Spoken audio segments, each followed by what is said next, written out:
Chapter 826. Yushu walked into Dingbo Mansion with the imperial edict in hand. Uncle Gui kindly welcomed her into the hall and looked outside. He saw 2 rows of black-robed cold-faced guards patrolling outside and then guarding the front and back doors, leaving 2 guards behind to protect Yushu. Even their prince did not have such an imposing manner. Speaking of which, if it was someone else, they would not dare to be so arrogant in King Ping's territory. Yushu and Uncle Gui were old acquaintances, but they pretended not to know each other in front of others. Uncle Gui had just sent the few beauties rewarded by the palace back to the backyard. When he turned to see Yushu, he felt guilty. He put on a flattering smile, but in his heart, he felt bitter. He was afraid that she had heard about the Empress Dowager gifting beauties and specially came to ask for an explanation. "Thank you, Lady Yu, for coming personally. I have already sent someone to invite His Highness back to the residence. I estimate that he will only be back in an hour. Do you want to sit here and rest or take a stroll by the lake? Dingbo Mansion's scenery is excellent." Yushu raised the imperial edict in her hand and said, "There's no need to trouble yourself. I will wait here for King Ping to return." Uncle Gui had to stay behind to accompany the guest nervously. He wanted to find out what the emperor's imperial edict was. Shui Rui had been staying in Wenhua Hall to preside over the revision of the new laws for the past few days. He was busy leaving early and returning late every day. Seeing that he had time today, he showed up at the library in the morning. Without changing his clothes, he brought a group of guards and prepared to go to North City Street. He wanted to take advantage of the opportunity to reveal the reward notice for a son-in-law on the Wangji Tower's Tianji list to avoid trouble. Who would have thought that when he left Donghua Gate, he would be intercepted by people from Dingbo Mansion? In detail, among the few beauties rewarded by the palace yesterday, one of them was a concubine from the previous dynasty. Shui Rui's expression changed when he heard this. He was not scared, but angry. The person was rewarded by the Empress Dowager. He did not believe that the Empress Dowager did not know about it. When the Yan Emperor entered the imperial palace, he had ordered all the concubines of Emperor Chongjin to be locked up in the cold palace. If this one was not released, could she have escaped by herself? But the Empress Dowager purposely sent the concubines of the previous dynasty to his door as palace maids. What was her motive? Was he trying to sow discord between him and the Yan Emperor, or was he trying to frame him? Let's go back and take a look. Thereupon he had no choice but to turn around and return to the Dingbo Hall. He had to first settle the trouble the Empress Dowager threw at him, so that in the future he would not stir up a fishy smell, which would spread to his sweetheart's ears and cause her to misunderstand. Because he had taken the main road back, Shui Rui had missed the messenger that Uncle Gui had sent. It was not until he saw the black-robed guard standing guard outside the Dingbo Hall and Yushu's carriage that he knew that she had come. Shui Rui could not help thinking too much. Ever since she was reinstated, in order to avoid arousing suspicion, she did not take the initiative to visit him. Yesterday the Empress Dowager had just sent several women over, and today she came. Thinking was thinking too much, but he did not feel guilty. He dismounted from the horse, tidied up his clothes, and strode inside. A clever manservant at the door jogged forward to lead the way. He reported in a small voice, "Yuta has been here for almost an hour. She is sitting in the Tingsong house in the front courtyard." Shui Rui did not ask any more questions. His footsteps quickened, and in the blink of an eye, he had arrived at the guest hall. The black-robed guards outside the door bowed their heads in greeting. He swept his gaze over them and couldn't help muttering to himself. In the blink of an eye, he saw Yushu sitting quietly inside the room. His eyes lit up and he couldn't help raising the corner of his mouth. His cloudy expression turned sunny. "Why did you come without saying a word?" There was a saying that a day apart was like 3 autumns. At this moment, Shui Rui only had her beautiful figure in his eyes. How could he see Uncle Gui secretly winking at him? Yushu used her sleeve to conceal the golden imperial edict. There was a faint smile on the corner of her mouth. She examined him and said, I came to congratulate Wang Yi. Shui Rui's eyelids twitched. He hesitantly asked, why did you congratulate me? Yushu asked him in reply, what does Wang Yi think is a happy event? This. Shui Rui glanced at Uncle Gue and saw that Uncle Gue was frowning and lightly shaking his head at him. Unfortunately, he did not understand what she meant, so he could only follow her words and guess. Could it be that you are referring to the Empress Dowager sending a few people to me yesterday? Yushu's face instantly turned cold. So you think that is a happy event? Shui Rui knew that he had said the wrong thing and immediately denied. How can this be considered a happy event? Yesterday, I already said to have Uncle Gue send the people away. If you don't believe me, you can ask him. It was a pity that he was the awe-inspiring King Ping in court, but in front of her, he did not have the slightest bit of grandeur. Uncle Gue was also afraid that Yushu would turn against him and quickly testified. It is true, it is true. Wang Yi ordered this old servant to send the people away yesterday. Did you send the people away? Unexpectedly, the master and servant duo could not answer. Yushu raised her eyebrows. From the beginning, she did not take those palace maids seriously. If she did not have the slightest confidence in Shui Rui, why did she wait for him for 5 years? With her understanding of Shui Rui, he would not fall for the Empress Dowager's trick. Then why did he not send the people away? It was worth thinking about. So you are saying that the people are still here? She put the imperial edict into her sleeve as she stood up and walked towards the door. Lead the way. I want to see what kind of beauty the Empress Dowager sent that made Wang Yi reluctant to send her away. Shui Rui listened to her mockery and shook his head with a bitter smile. He followed her, not caring about the black-robed guards behind him. He gently held a corner of her sleeve and lowered his head to her ear to say, there is a problem with the people the Empress Dowager sent. It is not good to cause more trouble. Come, I will tell you clearly. Yushu was not angry. She glanced at him and waved her hand to signal the black-robed guards behind her to wait. He held her sleeve and walked forward. The two walked side by side down the long corridor. After turning a corner, Shui Rui opened his mouth to tell her the whole story. Yesterday, the Empress Dowager sent 4 people. She said that they were maids in the palace. This morning, when Uncle Gue sent them away, he found that one of them was the concubine of the previous dynasty's Emperor Chongzhen. Yushu frowned and said, what does the Empress Dowager want to do? She was the same as Shui Rui. The first thing she thought of was a conspiracy. Shui Rui shook his head and said, I just came back and did not have time to ask in detail. Why don't you come with me to take a look? That's fine. The matter had its priorities, so Yushu did not argue with him anymore. Uncle Gue followed from behind at a distance and watched them reconcile. Shui Rui waved at him and he hurriedly rushed forward to lead the way. The 4 palace maids were placed in a small building in the southwest corner of the Dingbo Hall. There were guards at all 4 corners of the building. When Yushu and Shui Rui walked to the outside of the small building, they could faintly hear the sound of crying coming from inside. They looked at each other and quietly walked in. On the bed in the room, a pale but extremely beautiful woman was lying flat on the bed, her eyes staring listlessly at the top of the bed. Another palace maid was kneeling next to her bed, crying and trying to persuade her, Your ladyship, you must hold on. Life is tough now, but compared to the future, what's the point of suffering now? Think on the bright side, when you see King Ping, when you see him, you can beg him. For the sake of our friendship in the past, he won't leave you in the lurch, right? Based on our friendship in the past, he won't leave you in the lurch. Hearing this, the woman lying on the bed finally had some reaction. She murmured, So what if I see him?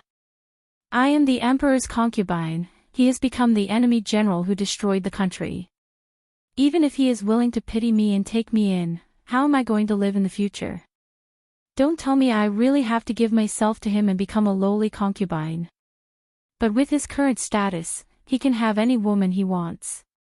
How long can he take pity on me? Outside the door, Yushu heard their conversation and turned to look at Shui Rui with a strange expression. She could tell who the ladyship was, but she was not sure if he knew. It was not easy to hide from these rotten peach blossoms. Even after so many years, they still came to her. But Shui Rui could not bear to listen any longer. He was a pure man, and there was no need for the two women in the room to smear his reputation and turn the shadowy things into the truth. So, he raised his hand and pushed the door open, interrupting the self-pity of the women in the room. When the two women in the room heard the sound of the door opening, they immediately shut their mouths and looked at the screen blocking the door with a startled expression. They saw a muscular man with honey-colored skin and a handsome face. He was clad in a luxurious purple robe, which made him look noble and dignified. He was none other than Prince Ping of the Great Yen Kingdom whom they were discussing just now. The concubine quickly sat up. Recalling what she had just said, her cheeks flushed red. She was too ashamed to show her face. She lowered her head and trembled nervously. A woman in her early 20s was the most beautiful time for a flower to bloom. She looked like a begonia after the rain, delicate and pitiful. Shui Rui looked at her carefully and finally recognized who she was. Just as he was about to say something, he heard a cold snort behind him. Yushu also came in from the door. I didn't expect to meet honored consort Shu here. I'm really surprised. When she heard this voice that wasn't unfamiliar to her at all, Rui Zizhu instantly felt as if she'd fallen from the warmth of autumn into the coldness of winter. She hurriedly raised her head in shock, and when she clearly saw Yushu who'd walked over to stand by Shui Rui's side, she was completely unwell. Why are you here? Before this, although Rui Zizhu was the head of the 4 concubines, she had never been favored by Emperor Chongzhen. When the army of the Yen Kingdom pressed on the border, Emperor Chongzhen sent the 2 Empress Dowager and Empress Xia Jiang to Luoyang to take refuge, but he did not allow the concubines to leave the capital.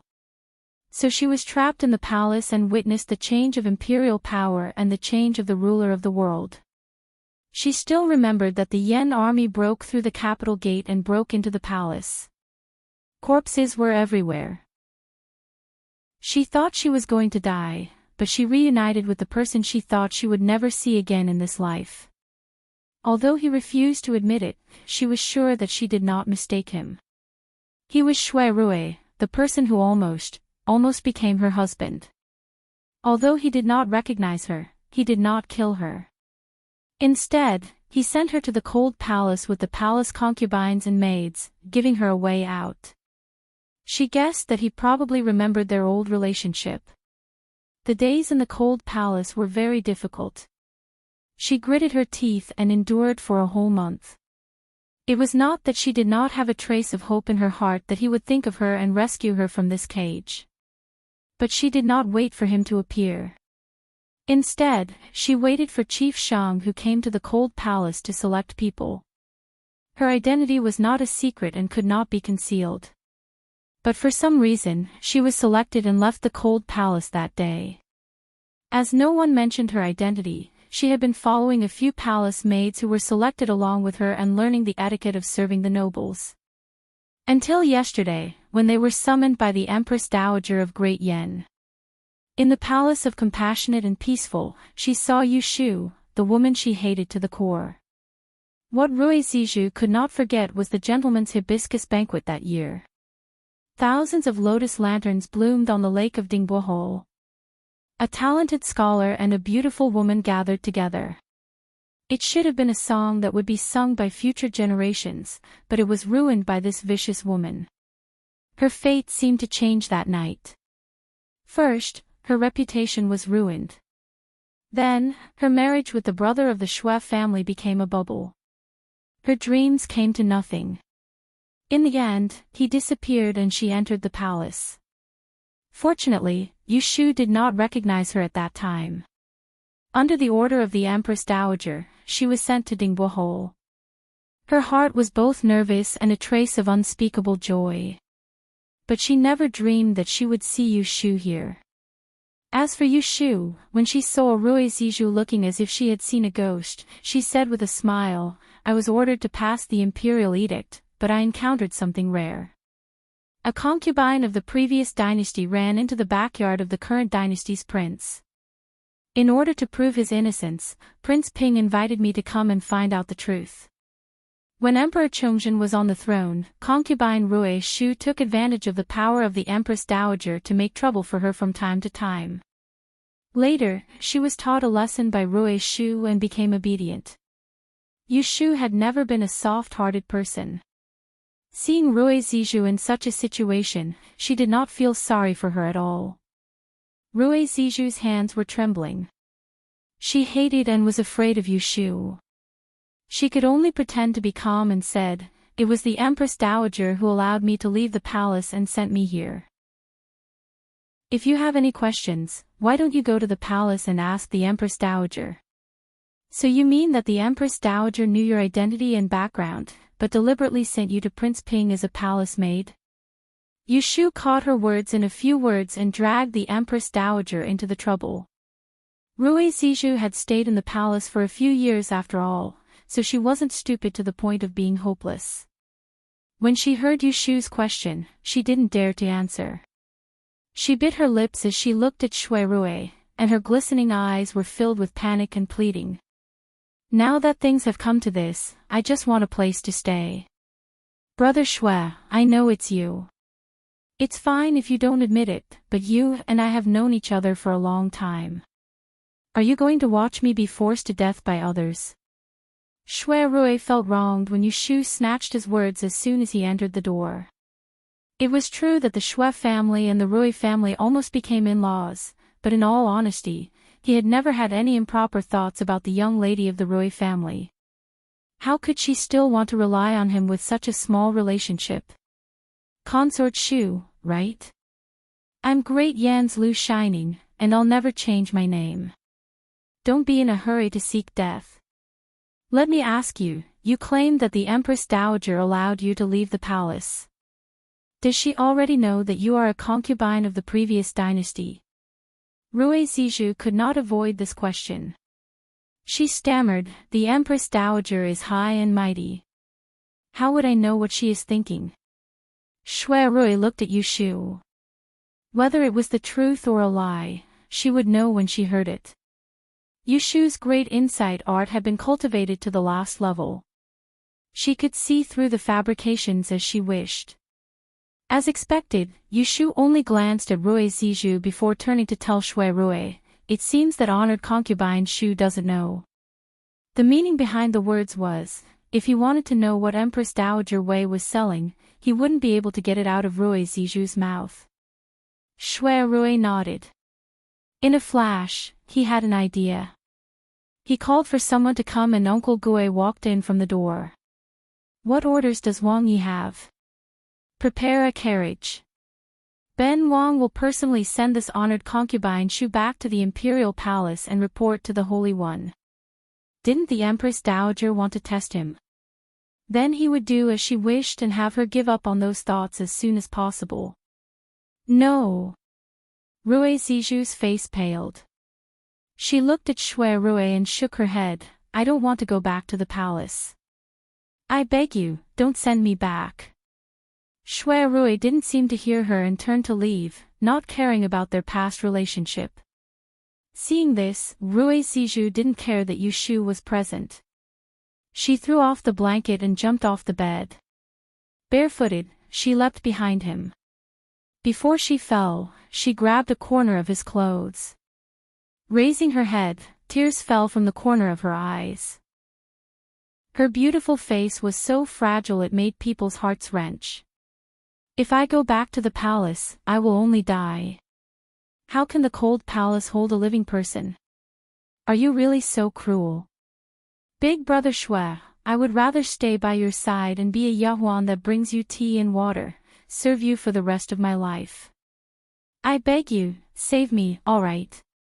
Shui Rui slightly furrowed his brows. It wasn't good to kick her away. He never acted against women. But how would he fall for this trick of hers?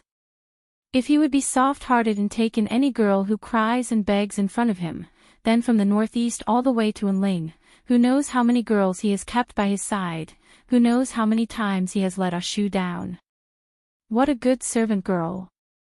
Honored consort Shu has really opened this seat's eyes.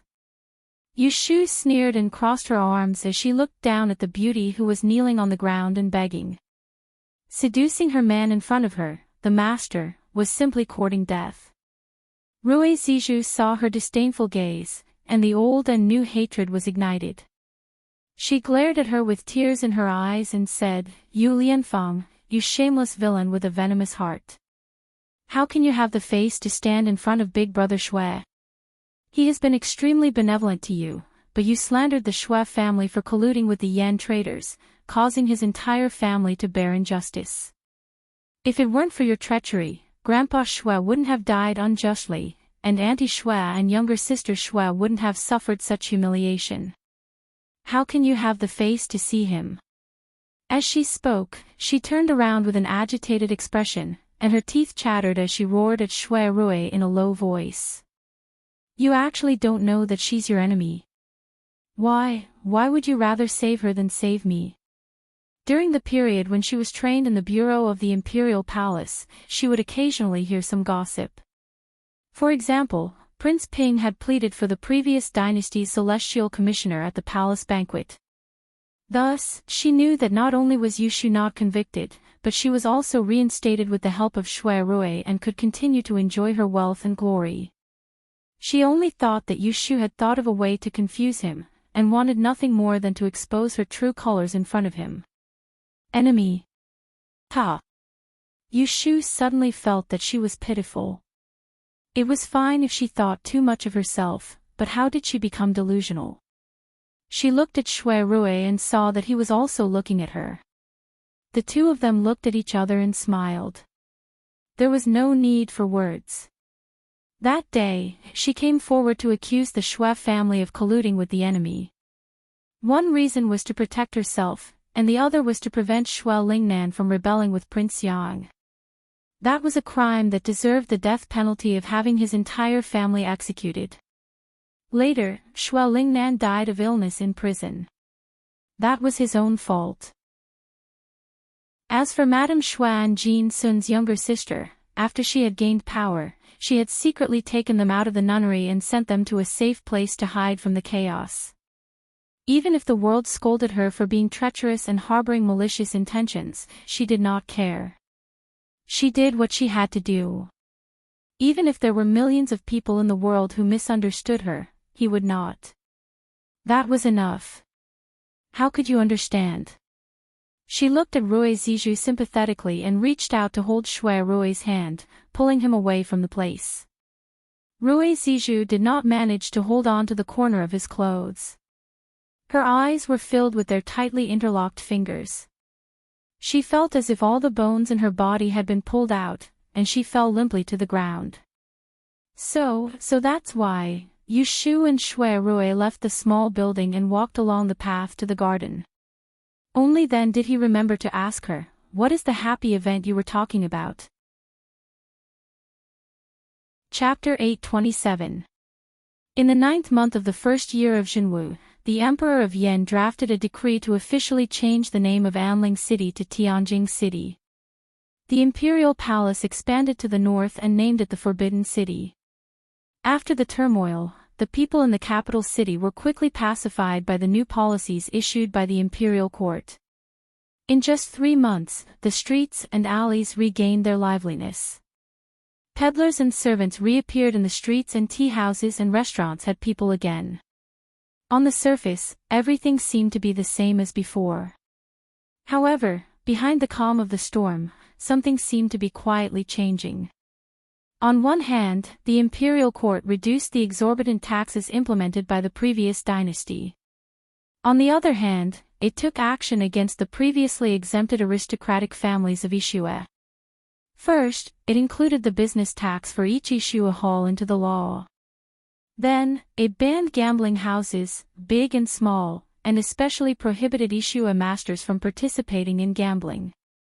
Those who violated the law would be severely punished by stripping them of their official titles. Finally, it changed the Grand Yen examination that was held once every 3 years to once every 5 years. It also reduced the number of admission and added the court examination as a countermeasure. Many regulations had fundamentally curbed the development of Ishua, causing the prosperous aristocratic families of Ishua to go from prosperity to decline. The aristocratic families of the 12 prefectures were the first to bear the brunt. Even though they were unwilling, they were powerless to resist. The person in charge of the Celestial Commissioner was Yushu. She would not stand up for them. The current emperor did not believe in Taoism, nor did he advocate Ishua. To be honest, after the fall of the Yin dynasty, it was already a blessing in disguise that the Celestial Commissioner was able to survive. These aristocratic family heads were all speculating what methods Yushu had used to make the Emperor of Yen not use the highly respected Grand National Advisor Liu Yen. Instead, she had taken advantage of him. Seeing that Yushu had once again gained the upper hand, many people were envious. They secretly hoped that the Grand National Advisor would make a fuss. When two tigers fight, one must be injured. Who would have thought that the two of them would live in harmony and mind their own business? The first to make a fuss was not Yushu or Liu Yen, but King Ping. One day in October, the Great Exchange Hall of Wangji Tower, which was located in the most prosperous area in the north of the city, opened its doors to welcome customers as usual. The front door was clean and tidy, and the plaque on the door had been washed with water before dawn. The waiters who served the customers were dressed neatly and in high spirits. They showed their white teeth and greeted everyone they met. Regular customers did not need introductions. One group went to Yuchio Hall, another group went to Being Hall, and the other group went to the Tianji list to watch the fun. Oh my god, this girl actually gave away 50,000 taels of gold when looking for a husband. Even if she married a princess, she wouldn't be able to afford it. TSK TSK TSK. Guests who had just arrived were shocked when they saw the red list of rewards posted at the top of the list of the Tianji list.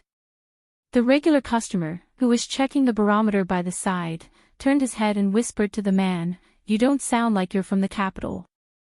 You're from the north, right?" The person who was looking for a son-in-law was not an ordinary woman. Whoever had the ability to marry her, their entire family would ascend to heaven along with her. It's a pity that she's so arrogant that she doesn't care about ordinary people. Otherwise, the notice for son-in-law wouldn't have been up for 5 years and no one dared to take it. I've broadened my horizons today. Hey, brother, tell me more in detail. The non-local young man grabbed the regular next to him to strike up a conversation. He wanted to hear more about strange people. At this time, a string of golden drums and gongs came from outside the Great E Hall.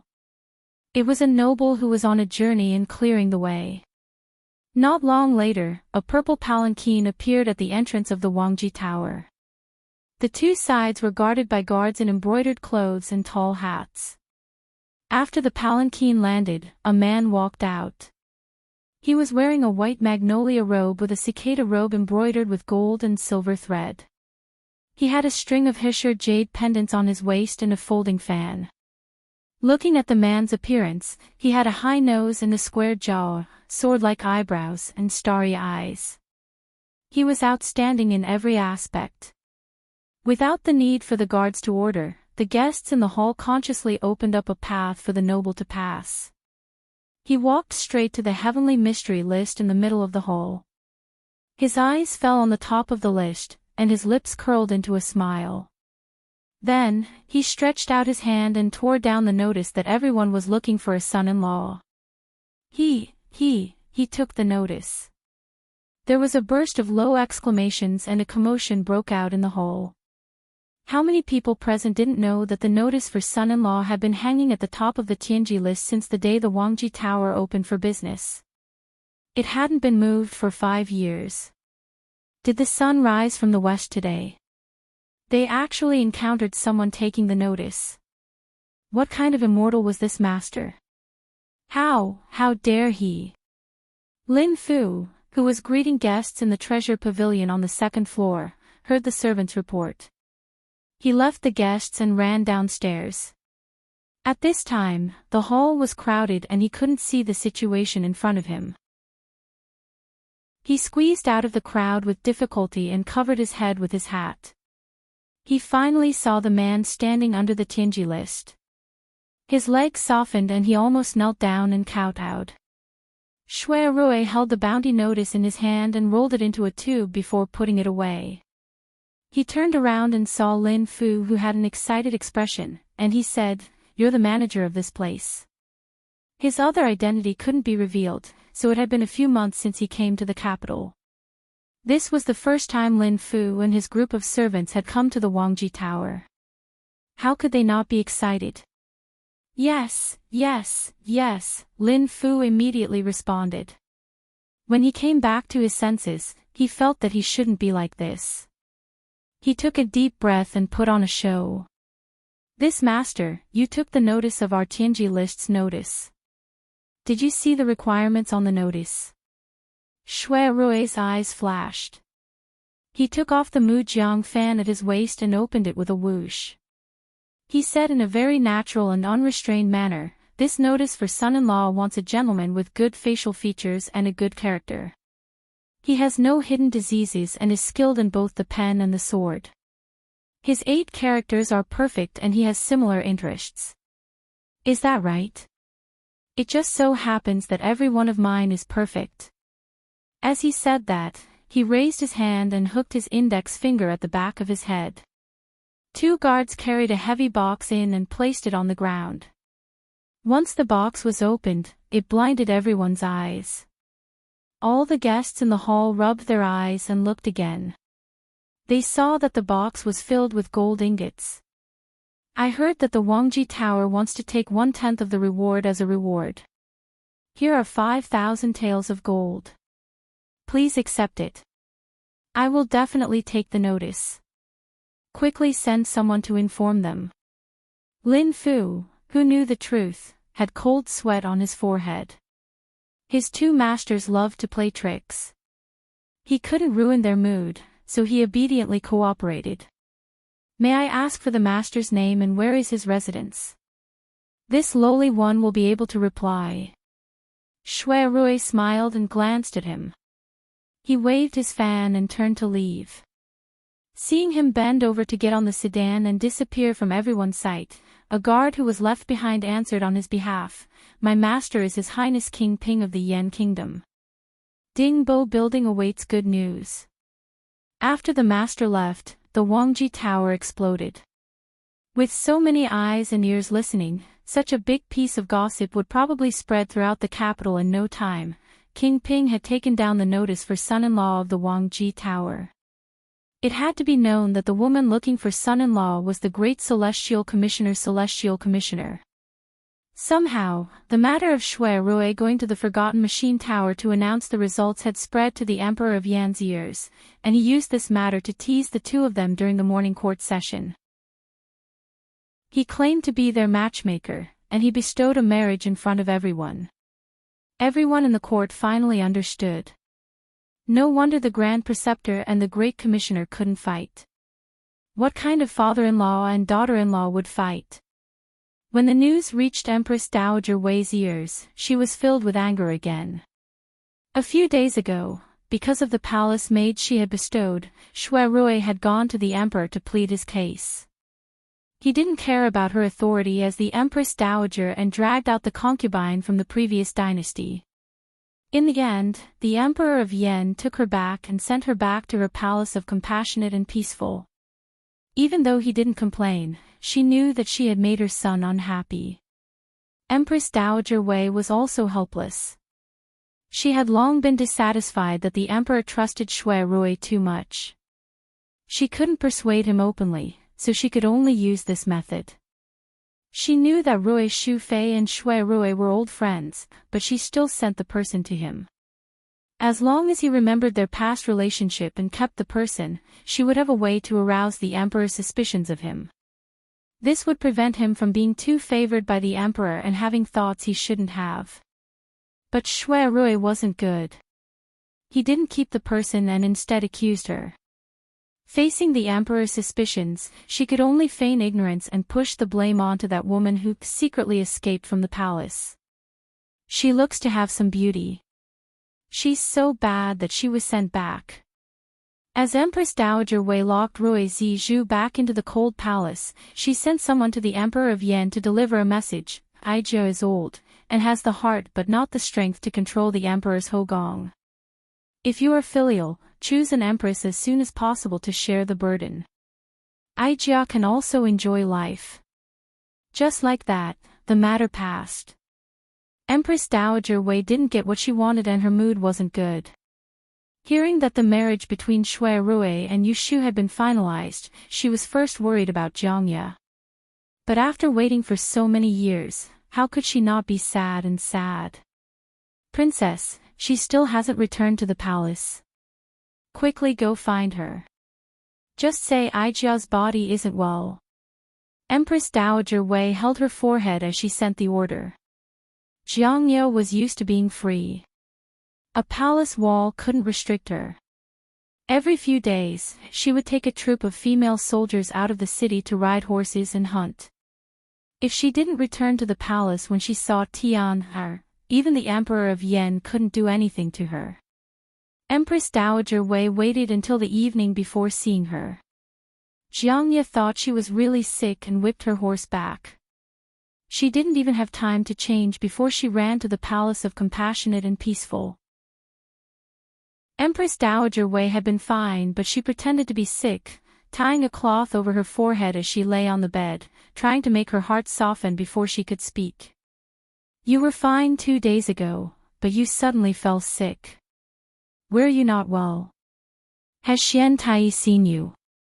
Jiangye sat by the bed, her sharp eyes looking at the palace maids and internal attendants in the bedroom. If you can't serve the Empress Dowager, what use do you have? Nubi deserves to die. The people in front of her instantly knelt.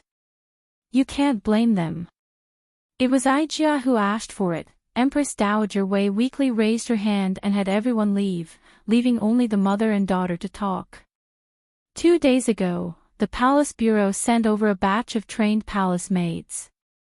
I have no use for them, so I wanted to do them a favor and reward them to a few meritorious officials. However, there was a mischievous one among them. She turned out to be a concubine from the previous dynasty who had sneaked out of the cold palace. She was sent to King Ping, and he recognized her. As a result, the matter was brought to your brother and I was embarrassed. When Jiangye heard it was about Shui Rui, she exploded.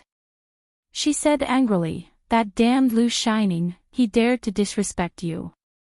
Last time, I really shouldn't have let him go.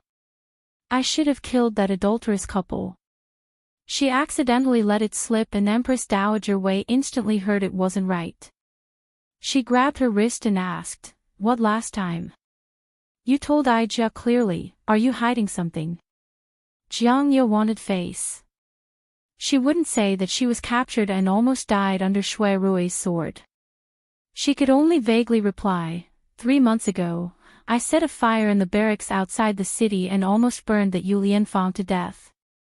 Lu Shining rushed over and was almost killed by me in a fit of anger. Empress Dowager Wei sucked in a cold breath. She couldn't resist raising her hand to slap her. She was so angry she trembled. You evil creature, it's better if you anger me to death. It was a serious crime to set a fire in a barracks. If she really did it, it would be terrible. Yu Shu's death wasn't a pity, but Shui Rui still had military power in his hands at the time. If he flew into a rage for a woman, it would be a great disaster. Jiangye hadn't thought of the consequences. She felt wronged and bared her teeth in pain. Why are you so angry? Empress Dowager Wei poked her forehead, hating iron for not becoming steel. If that Yu Shu could have been killed, Aijia would have already killed her for you and let you marry your ideal husband. But why didn't you think, after she died, would Lu Shining let it go? You really think that just because you're the princess of the Great Yen, you can do whatever you want? Muddle-headed, you're muddle-headed to the end. Why did Ija raise such a useless thing like you? Jiang Qia could only suffer in silence. The one who was truly out of control wasn't her, it was that pair of dogs. One of them kept saying that he wanted to kill her to prevent future troubles, while the other actually let a dog servant take her hostage. Right, there was also that hateful dog servant. He touched her and didn't put her, the princess, in his eyes at all. He deserved to die. Don't scold me, I know I was wrong. Her mistake was that she was blind and didn't see that those two were actually a pair. Otherwise, when she was in Ningdong City, she would have forced herself on Shui Rui. She would have ruined their happy occasion and let them cry. You really know you were wrong. Empress Dowager Wei looked suspiciously at her, probing, do you know that your Imperial Xiong has decreed marriage for the two of them? Jiang Ye twisted her neck and snorted coldly. Empress Dowager Wei hurriedly grabbed her wrist, you can't be muddle-headed again. If you have to let it go, let it go. Lu Shining has to marry Yu Shu, that's because he has eyes but couldn't see. Aijia heard that woman had married someone a few years ago. The result was that the groom ran away on the day of the wedding, causing a storm in the city. Lu Shining married her in a moment of muddle-headedness. Sooner or later, he will regret it. At that time, you'll see if the two of them can get along. Jiang Ye said impatiently, whether they get along or not, it's none of my business. From now on, don't mention them in front of me. Empress Dowager Wei paused upon hearing this. She hadn't thought that she would say something that didn't concern her. She seemed to have suddenly thought it through. She should have been happy, but she didn't feel reassured. So she probed, then, while your Imperial Xiong is choosing a Fei, Aijia will help you find a few candidates for Fuma. After your Imperial Xiong is titled Empress, then I'll organize your marriage. Is that all right? Jiang Ye opened her mouth to refuse, but seeing Empress Dowager Wei's hopeful expression, she couldn't say the word no. Before, she could still use Shui Rui as a shield. Now, what was she going to use as an excuse? Do as you see fit. She replied in a muffled voice. She stood and walked out, rest well, don't worry about my matters. Empress Dowager Wei had urged for the marriage for 5 whole years. It was so difficult to wait for Jiang Ye to nod and agree. She really wanted to cry tears of joy. She silently thanked the heavens and earth inside.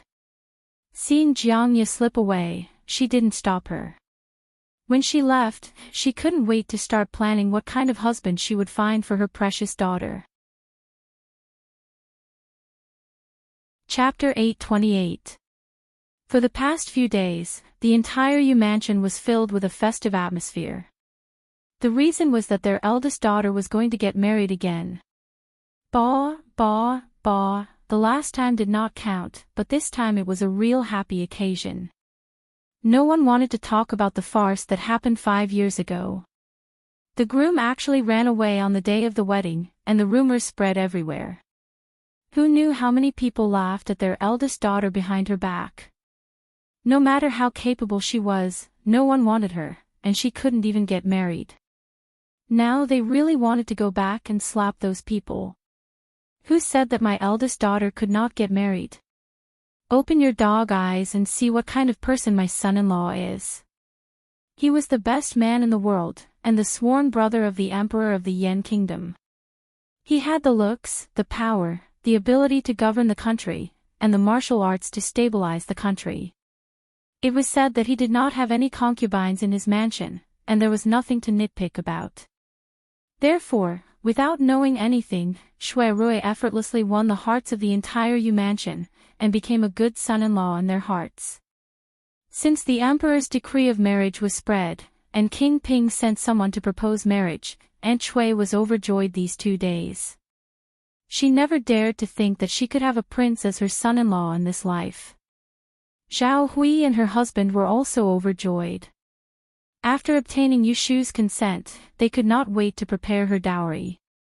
In this big family, there was only one person who was not happy, and that was Yushu. He had something hidden in his heart, and when he looked at Yushu who was happily waiting to get married, he could not help but ask after holding it in for 3 days. Sister, is it because he looks like Brother Shui that you want to marry King Ping? Yushu was 16 years old this year. Although he still had the immaturity of a youth on his face, whether it was his height or his intelligence, he was far superior to his peers. He was no longer an ignorant child. He learned medical skills from He Fangji, and after a few years, he had made some achievements. He could be independent in the medical center, and his acquaintances would smile and call him Dr. Xiao Yu when they saw him. Yushu was very pleased that Yushu was able to grow into such an independent adult compared to the other young masters of the Yishua families in the capital who were still playful at such a young age. Why would you think that? Yushu shook her head with a smile. I'm willing to marry him, not because of who he looks like. It's because he's the one she's been waiting for. Yushu didn't believe her and asked awkwardly, then do you really like him? Hearing this, Yushu reached out to pinch his cheek and said straightforwardly, yes, big sister married him because she likes him. Yushu's eyes were conflicted. He almost blurted out, do you like him as much as you like Brother Shui? Yushu's smile froze. She suddenly remembered that 5 years ago, when she was engaged to Jing Qin, Xiao Xiu also asked her why she wanted to marry Jing Qin even though she liked Shui Rui. What was her answer at that time? She seemed to have used some other words to brush him off. She neither admitted nor denied it. Big sister. Yushu saw that she was in a daze and regretted asking the wrong question. However, if he didn't ask, he would feel suffocated in his heart. He hoped that his sister could marry a good man who she liked, but Brother Shui was such a good person. Did he deserve to be forgotten like this? Yushu came back to her senses and looked at Yushu's concerned gaze. He was her closest family in this life. Even if she had many secrets that she could only hide in her heart, at this moment, she hoped that there would be someone to share the true joy in her heart. She put her arms around Yushu's neck and whispered in his ear, the person I like is your Brother Shui. Yushu was dumbfounded. After a while, he came to his senses and opened his mouth to call out, but Yushu covered his mouth. She raised an index finger to her lips and blinked, silently telling him that this was a secret. Yushu nodded vigorously. When she let go of him, he couldn't help but open the corner of his mouth and giggle. So King Ping is Brother Shui. That's great, that's great. Regarding the marriage between Yushu and Shui Rui, Yunhua's feelings were a little complicated. On one hand, he was happy to see it happen, but on the other hand, he felt awkward. His junior sister from the same sect was going to become his daughter-in-law. This seniority was really messed up. However, this was not a big deal. It was good for the two of them to get married. Sooner or later, he would have to leave the capital. With such a smart and capable woman like Yushu by Shui Rui's side, he would be able to leave with peace of mind. Speaking of which, it was funny. When he was young, he always wanted to make a name for himself. A man's ambition was to travel far and wide. However, he had concealed his identity for 20 years. From a young man with soaring ambitions, he had become an old man with white hair on his temples. When the day came for him to make a name for himself, he didn't want to stay on this road for even a moment longer. At first, to fulfill his master's orders, he entered and left the imperial court and went through life and death tribulations. Later, because of the obsession in his heart, he helped Jiang Huaying fight for the world and destroyed a dynasty. However, because of all of this, he lost his beloved wife at the same time, let down a woman who was infatuated with him, and abandoned a pair of flesh and blood. No one knew how much regret he had in his heart. However, he could not turn back on the path he had taken. He could not bring back the people he had let down. He did not want to regret anymore. So, while he was still alive, before his bones became completely old, he wanted to look back on the scenery he had missed in this life. He wanted to see with his own eyes the mountains and rivers that he had given everything for. He no longer schemed against others and no longer suppressed himself. Then, when the day of his death came, he should be able to go to the underworld with a smile and go through the next reincarnation. Since Yunhua had the intention to leave, he naturally would not care that the Celestial Commissioner had returned to Yushu's hands. He would not be wrong. The Emperor of Yen had the qualities to grow into a wise ruler. He was broad-minded and knew people well. Whether it was Yushu or Shuirui, they could both display their abilities under his rule and recreate a peaceful and prosperous era for the benefit of the people. Without the bewitchment of the Book of Mystic Fairy, those in power would not be unscrupulous. The world would definitely follow the will of the people and return to the right track. Before he left, there was one more thing he had to do. That was to meet Yushu alone and unload the last heavy burden on his shoulders. A distinguished guest suddenly came to the Celestial Commissioner. A notification came from outside the Taishi Tower, saying that the State Preceptor had come to visit. Yushu was really surprised. She stood up to welcome him while guessing the purpose of Yunhua's visit. When she arrived at the door, Yunhua had already arrived at the Juku Bridge. He was wearing a plain robe. His hair was in a loose bun, and he was wearing a pair of square shoes. 2 straw ropes were tied at the bottom of his trousers. He looked neither fish nor fowl. If it were not for his handsome face that was easy to recognize, and his wrinkled face did not make him look old, it would be a problem for him to enter the Celestial Commissioner's door with his sloppy appearance. I didn't know that the State Preceptor would come. Please forgive me for not going out to welcome you. No one knew that they were actually brothers and sisters from the same sect. They still had to pretend when they met. As long as you don't blame me for coming uninvited. Yunhua's voice was still hoarse and unpleasant to the ears. Fortunately, he could speak as usual. This was all thanks to Shuirui, who had buried the hatchet with him and recognized him as his father. He no longer deliberately punished Yunhua. After carefully recuperating for a few years, he finally did not cough up blood so often. Looking around at the scenery, he could not help but be filled with emotion. He came here more than 20 years ago, and he was only a step away from becoming the master of this place. He revisited this place, but things were still the same, but the people had changed. His nemesis, Zhu Muzhao, was once so arrogant when he was alive, but in the end, he died quietly. He found a way out for the Celestial Commissioner, but in the end, he could not protect the Empire of Dun. He sighed in his heart and turned his head to look at Yushu, but he showed an amiable smile. It's quiet here. There is a pine forest at the back, and there are celestial birds raised there. This way, please. Yushu led the way in front and brought Yunhua through the corridor outside Taishi Tower to avoid the eyes and ears of idlers. The two of them sat down in the pavilion at the end of the 9-turn bridge, and Yushu asked Yunhua the reason for his visit. Senior brother, it's rare for you to be in the mood to visit me. What's the matter? Yunhua deliberately put on a straight face and said, You're so rude. You still call me senior brother. Do you have to wait until the day you get married before I can hear you change the way you address me? Yushu said innocently, I'm afraid that if I call you that, you won't even be able to wait for my and my brother's wedding, and you'll go into seclusion. Her words were half true and half false. Yunhua did have the intention to leave. Presumably, he would only leave after she and Shuirui got married. I've waited for more than 20 years. A few more days won't make a difference. Yunhua's words confirmed her guess. Where are you going? She took the opportunity to ask, afraid that she would never hear from him again. Yunhua stretched out his hand and pointed in a direction. The south. I'm going to look for 2 people first.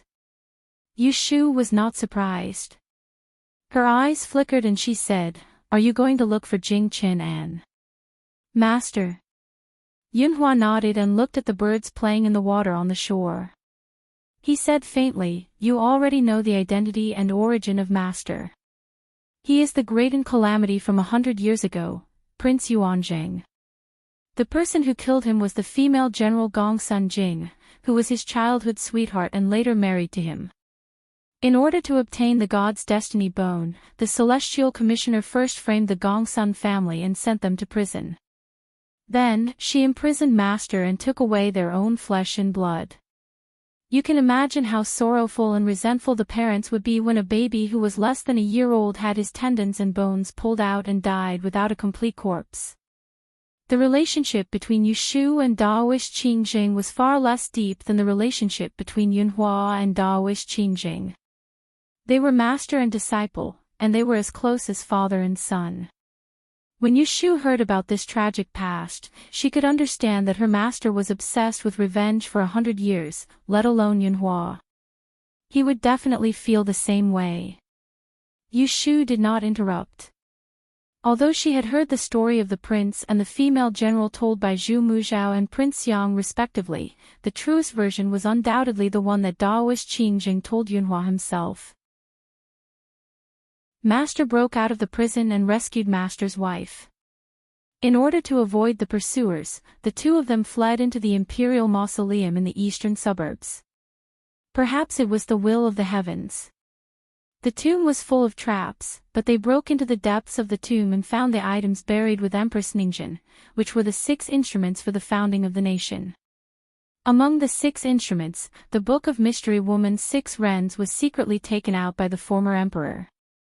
The 7-star ruler was missing 2 stars and it was cut out to become the emperor's personal item. It was said that the Fuxi plate was owned by the celestial commissioners Big Tiao. Shi Rui was nowhere to be found. Only the Chun Jun sword and the Tai Qing cauldron were intact. There was an inscription engraved in the tomb, detailing the use of the 6 instruments for the founding of the nation. At the end, there was also a personal letter written by Emperor Anwu, stating that the 6 instruments were buried with Empress Ningzhen. It was because of her last words that the 6 instruments were against the natural order. If misused, it would harm the harmony of heaven and bring disaster upon oneself. Even she could not escape her retribution. Yushu frowned and thought uneasily, if Empress Ningzhen died young and could not leave behind any children or descendants in her life as her retribution, then is the celestial commissioner's Big Tiao also a curse from the Book of Mystery Woman's Big Tiao who had a short life? She was slightly distracted, but then she realized that there was something wrong with Yunhua's words. He said that Master found the Chun Jun sword and the Tai Qing cauldron in Empress Ningzhen's tomb. Wait. She could not help but interrupt and asked, since Master found the Chun Jun sword, why didn't he take it away at that time? Heaven and earth knew that the real Chun Jun sword was now in her hands, and she was very sure that she did not get the Chun Jun sword by chance, but a trap set by Qingjing. He kept her in the dark until the day she had the ability to see through the truth. But more than 20 years ago, Daoist Qingjing did not give the Chun Jun sword to Yunhua. Instead, he kept it for 20 years and gave it to her. Why? She had always thought that Yunhua did not know that the Chun Jun sword had been stolen from the imperial mausoleum by Daoist Qingjing 100 years ago. That was why he had waited for 20 years. But now, it seemed that this was not the case.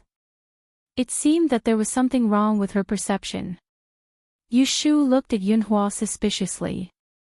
She subconsciously felt that he was hiding something from her, or lying to her. Yunhua met her suspicious gaze and coughed softly. He clenched his fist and put it on his lips. He confessed, actually, senior brother, I lied to you about one thing. At this time, he actually called himself senior brother. Yushu's mouth twitched. She crossed her hands in front of her chest and straightened her back. Suddenly, she raised her aura. Yunhua looked at the sky. In the end, he felt guilty and could not look directly at her eyes. I lied to you and said that Master asked me to come to the capital to destroy the Book of Mystery Fairy Lu Ren just like you. In fact, Master did not ask me to destroy it. Instead, he asked me to bring the Book of Mystery Fairy to see him. I know that the Chun Jun sword is in Master's hands. He did not give the sword to me because he was worried that I would be tempted by the Book of Mystery Fairy. So, he kept the Chun Jun sword and had to destroy it with his own hands. I know that he resented the Dan royal family and the court. The reason why he wanted to destroy the Book of Mystery Fairy was to end all of this. I also hated the imperial power and hated the inhumanity of the Celestial Commissioner, but I was afraid that I would not be able to see the day when the Dan dynasty would be destroyed. So, I disobeyed Master's orders and took away the Book of Mystery Fairy without authorization. I used its influence to cause the destruction of the Dan dynasty. To put it bluntly, he used Yu Shu and Shui Rui. One of them was a person who could reverse the rise and fall of the Dan dynasty. The other was a talented general who could assist the Emperor Star in fighting for the world. He deliberately led the two of them to a dead end. Both of them rebelled and accelerated the destruction of the Yin dynasty. Now that the world has changed, the old country has been destroyed, and the past is over. I finally did not disappoint Master's orders. I have the face to bring the Book of Mystery Fairy Lu Ren to see him. Yunhua gave her an explanation. Yu Shu was expressionless, but she had mixed feelings in her heart. She finally understood why the Daoist Qing Jing handed the Chun Jun sword to her, but Yunhua did not know. Master regretted it. She told the truth, for the sake of a Book of Xian Nu Lu Ren, you almost destroyed your entire life. Perhaps Master had already expected it, but he still regretted it afterwards. What's more, he never thought that in order to take revenge, you would take away the Book of Xian Nu, without authorization, enduring humiliation for so many years. Destroying the Book of Mystery Fairy Lu Ren was a pretense from the beginning to the end. The Daoist Qing Zhang's real purpose should be to use her to lure Yunhua out. Through her mouth, he told Yunhua that he regretted it. She originally planned to bring a secret along with her origin to the grave. However, at this moment, looking at Yunhua who had gone through the vicissitudes of life, she suddenly could not bear to say it. She decided to say it, even if it was another kind of cruelty. Senior, Master handed the Chun Jun sword to me. I guess he must want to tell you that he has already let go of it. He hopes that you will not make a mistake again. Yunhua was stunned. The expression on his face became absent-minded. He slowly turned his head to look at Yu Shu. When he saw the pity in her eyes, he instantly felt bitter, as if seawater had been poured into his heart. He raised his hand to cover his face. He did not want others to see his embarrassment. It turned out that Master did not blame him. It turned out that he had made a mistake. Is the Chun Jun sword in your hands? Yes, it is with me. Yu Shu did not say much about how she got the Chun Jun sword. She thought that Yunhua would not listen to her now. Sure enough, Yunhua sat quietly for a moment before he got up and left. Junior, thank you for telling me the truth today. My mind is in a mess now. Let me go back and think about it. Chapter 829. Before the wedding date of Yu Shu and Shui Rui arrived, there was a major event that was put on the agenda. It was the selection of the harem, and the Yen Emperor would choose an empress. Yu Shu would personally organize it. The Kunling Bureau would select women of suitable age and Jing, considering their family background, appearance, and conduct.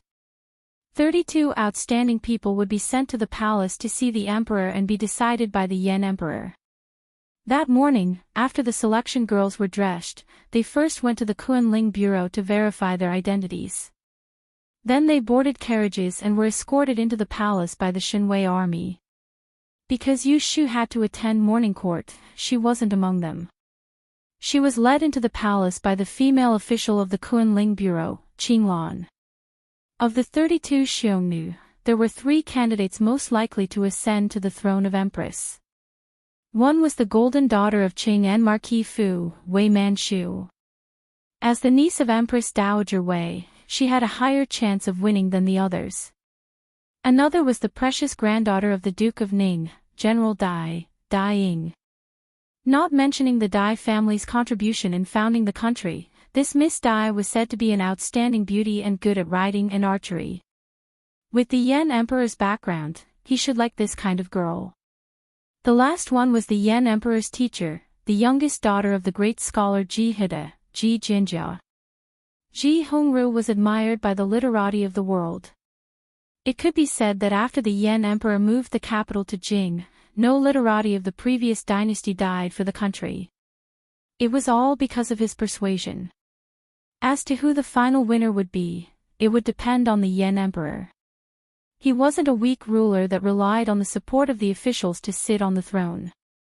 He didn't need to listen to the officials.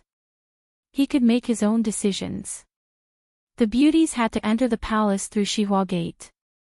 Getting off the carriage, they had to walk. Fortunately, it was a good time of autumn. Otherwise, if they walked all the way to the Hall of Supreme Harmony, sweating and ruining their makeup, how would they be able to enter the emperor's eyes? Situ Qinglan had been an imperial official for 5 years and had entered the palace many times.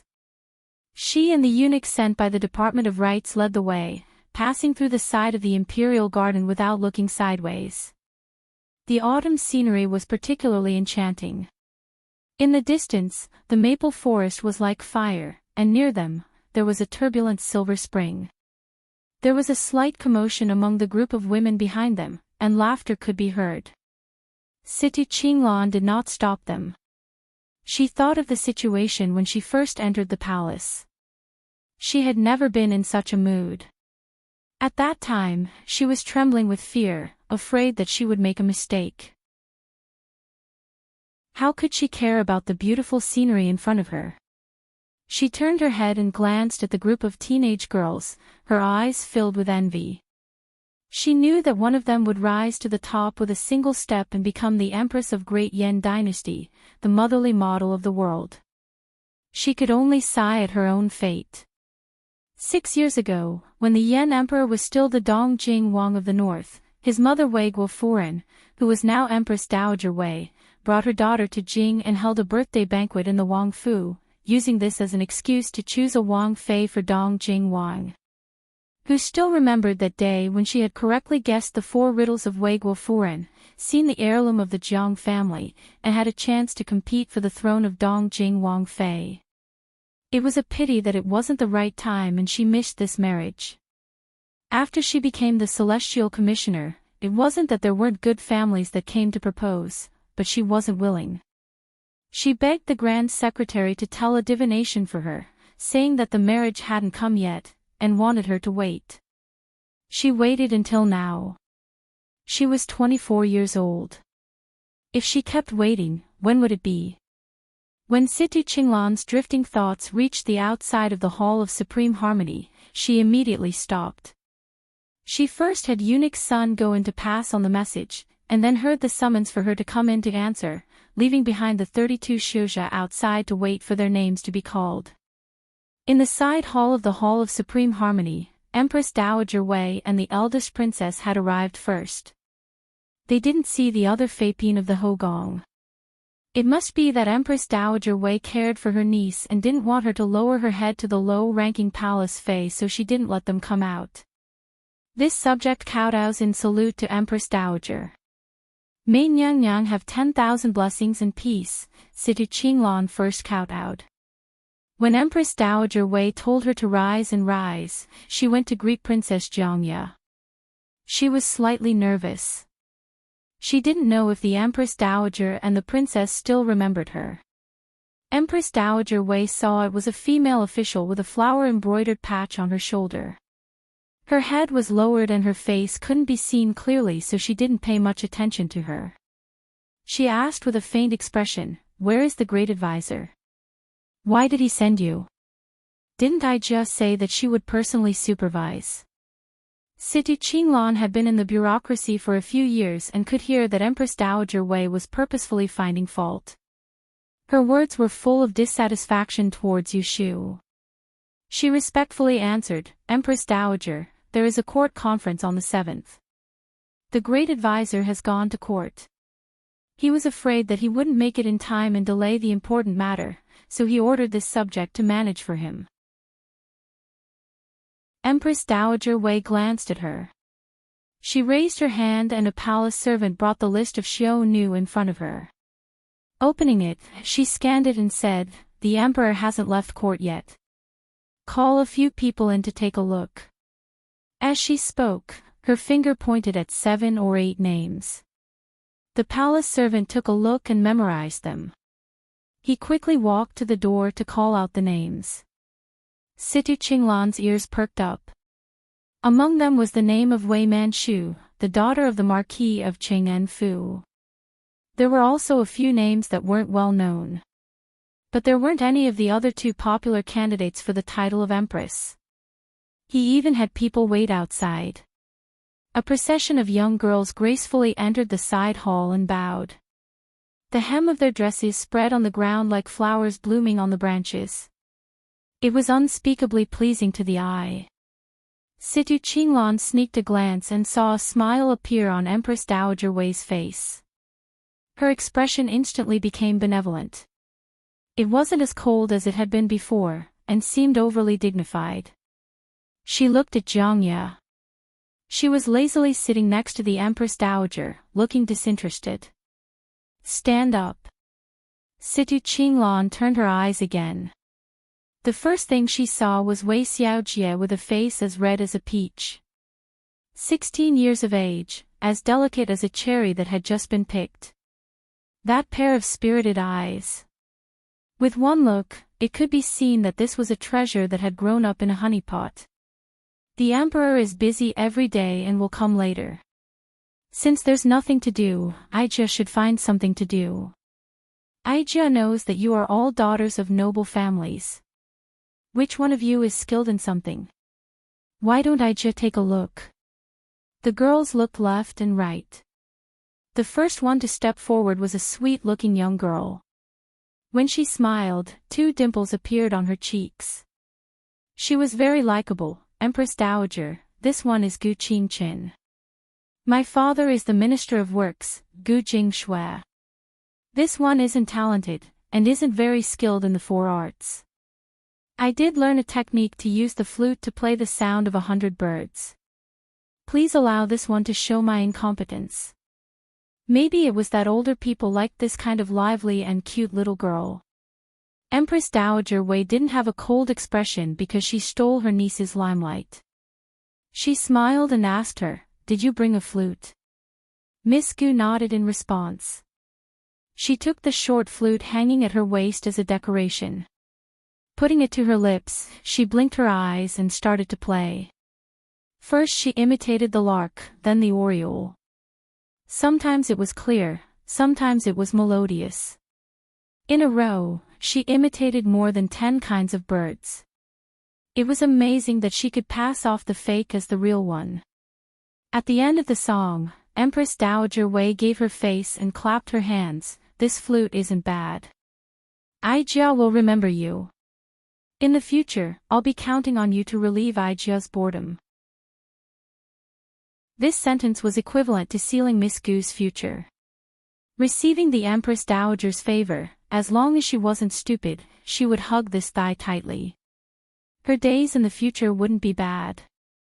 Miss Gu was overjoyed, but Wei Manchu wasn't. Pouting, she said coquettishly, "Empress Dowager likes the Gu family's Mimi to know how to play the flute." "What to do?" "Zhu Zhu doesn't know those playful tricks." "Does Empress Dowager not like this child?" Everyone present knew what relationship Wei Miss and Empress Dowager were. To be able to act coquettishly in front of others, it could be seen that the Empress Dowager doted on her. As expected, Empress Dowager Wei wasn't angry. She reached out with a finger and pointed at her from a distance. She teased, "You like to be pretentious. Since you don't know anything, you still dare to come into the palace. Aren't you afraid that Ijia will kick you out? Wei Manchu smiled, not afraid at all. She pretended to be helpless as she said, then Zhu can only play a song, so that you won't kick me out. Empress Dowager Wei calculated the time. The emperor should be on his way, so she sent someone to the back to bring a zither that had been prepared beforehand. She placed it in the middle of the hall, set up a tea table and embroidered stool, put up an incense burner, everything was ready. Wei Manchu, dignified and magnanimous, sat in front of the zither, stretching out her slender white fingers, wearing pink fake nails. The beauty was happy and angry at the same time, quiet and active at the same time. After the sound of the zither started, the surrounding people all shouted at her, turning into the background. Her skills on the zither were extraordinary. Just now, that Miss Gu had taken advantage of Chower. It was rare to play a few bird cries on the flute, but compared to this powerful movement of 100 birds paying homage to the phoenix, it was a far cry. When the women waiting outside the hall heard this song, they didn't know what they would feel. But when Situ Qinglan saw this scene, the corners of her eyes started to sting. No one knew that many years ago, she had placed a man she had never met in her heart. She had had hopes and fantasies, but it would all become bubbles today. When the song reached a high place, two people walked in from outside the hall, one in front and one behind, without a sound. The beauties in the hall were sensitive. When they turned their heads and saw a bright yellow robe embroidered with a 5-clawed golden dragon, they hurriedly knelt down. The sound of the zither didn't stop. Wei Manchu lightly closed her eyes, playing the zither. The side of her beautiful face was exposed to the emperor's gaze. This should have been a stunning entrance. According to Empress Dowager Wei's plan, the emperor's heart should have been moved by now. But she had missed one thing: the Emperor of Yen recognized this zither-playing Biaomei. The Emperor of Yen was in his 30s and didn't care much for women. It would be hard to use beauty to move him. Even more, he knew that this Biaomei was younger than him by half his age. No matter how beautiful she was, in his eyes, she was just a little girl that hadn't grown up yet.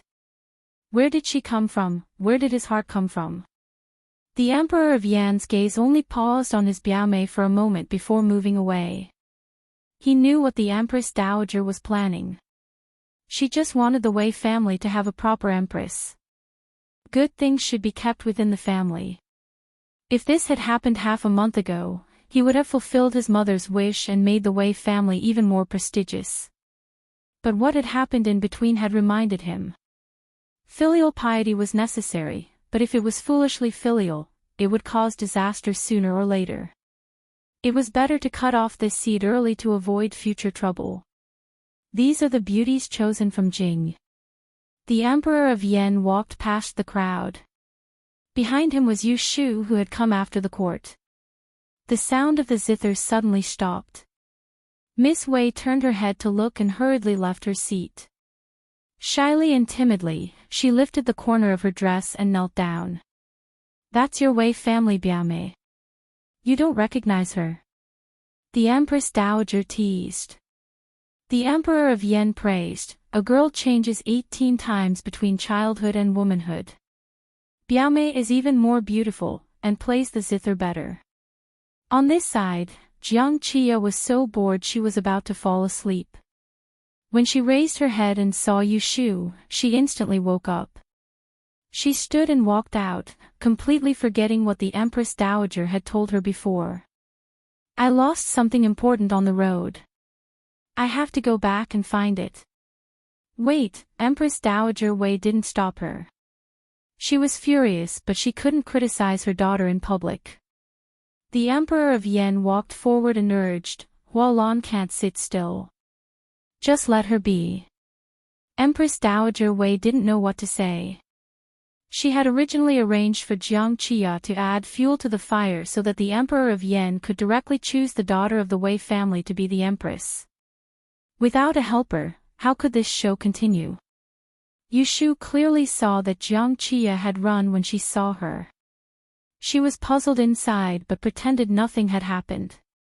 The Emperor of Yen bestowed a seat and she sat down to watch the spectacle.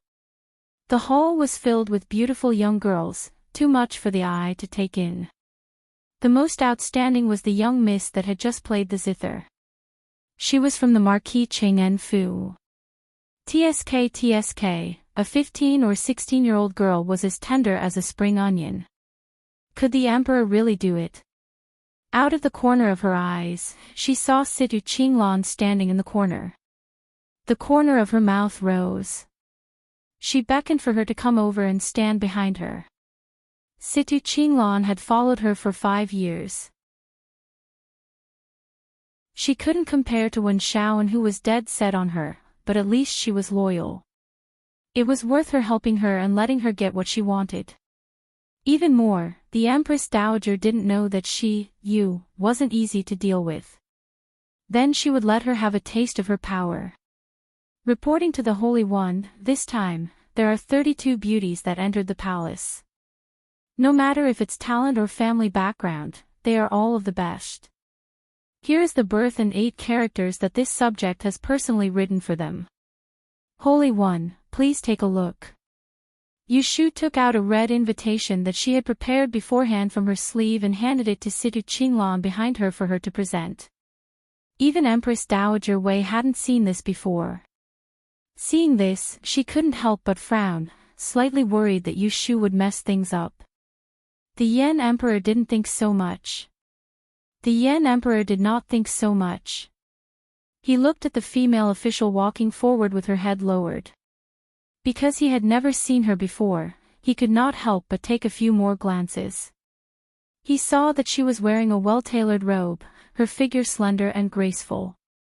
She did not wear a wig on her head, and her hair was neatly bundled behind her head. There was only a palm-sized jade crown on her head. 2 strands of hair fell from her forehead, shadowing her gentle and pleasant features. She was actually a very pleasing beauty. She stood in front of those young girls, showing off the beauty of her age. Situ Qinglan lowered her head as she raised the red invitation. She didn't step out of line at all, but in reality, her heart was beating rapidly. Last night, when she knew that she was going to the palace to meet the emperor, she had been so flustered she hadn't slept well. Just now, when the emperor had walked in from outside, she had only dared to sneak a peek. After a hurried glance, the handsome and extraordinary figure merged with the person she was hiding in her heart. She couldn't help but feel ashamed of herself. This was the most noble man in the world. She couldn't have wishful thinking. How could she be worthy?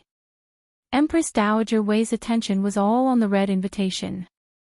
She didn't even notice the slight reaction between the emperor and that female official. She patiently waited for the emperor to read it before reaching out to take it. With one look, her brows relaxed. Wei Manchu's fate was very good. It was a sign of good fortune. There was nothing wrong with it. Empress Dowager Wei raised her head to glance at Yushu. She gave a satisfied smile, thinking, she probably wouldn't dare to make a fuss about this. The Emperor of Yen didn't say a word about the invitation. Empress Dowager Wei gave the order for the Xiongnu waiting outside the hall to all come in. There was no need to split into groups. Luckily, the side hall was spacious enough. It wasn't crowded for 20 people to come in at once. But the 8 that came in first stood at the very front. The ones that came later could only stand at the back.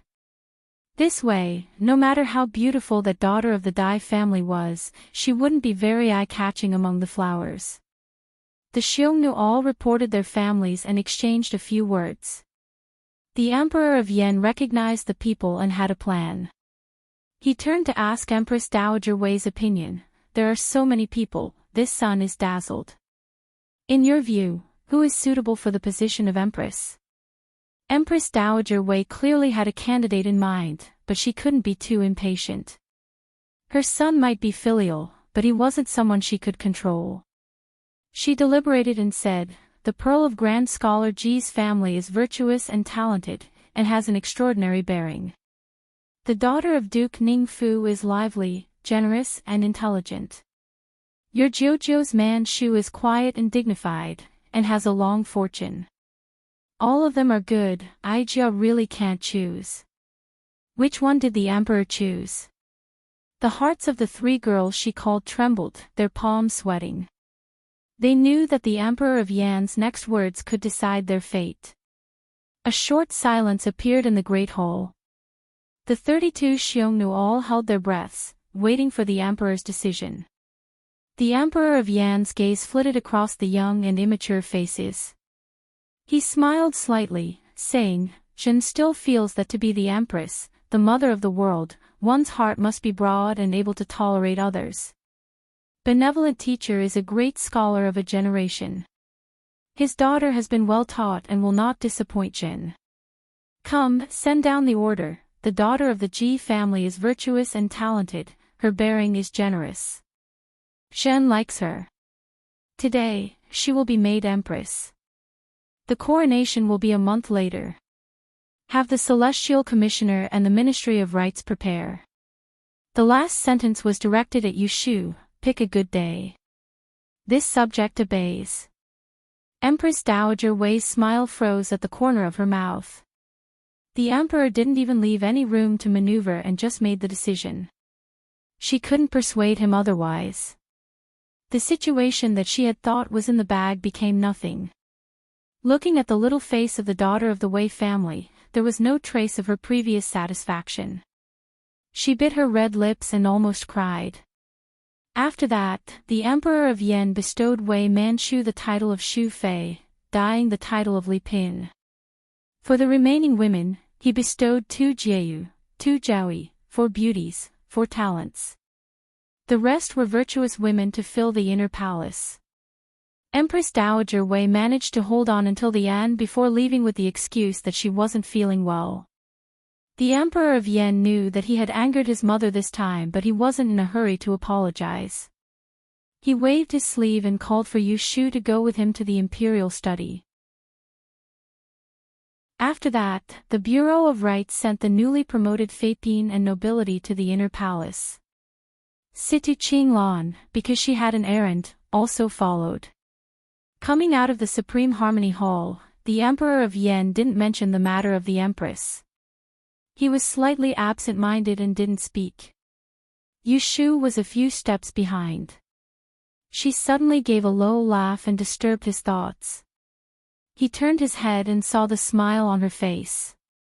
He asked, "What wonderful thing are you thinking about?"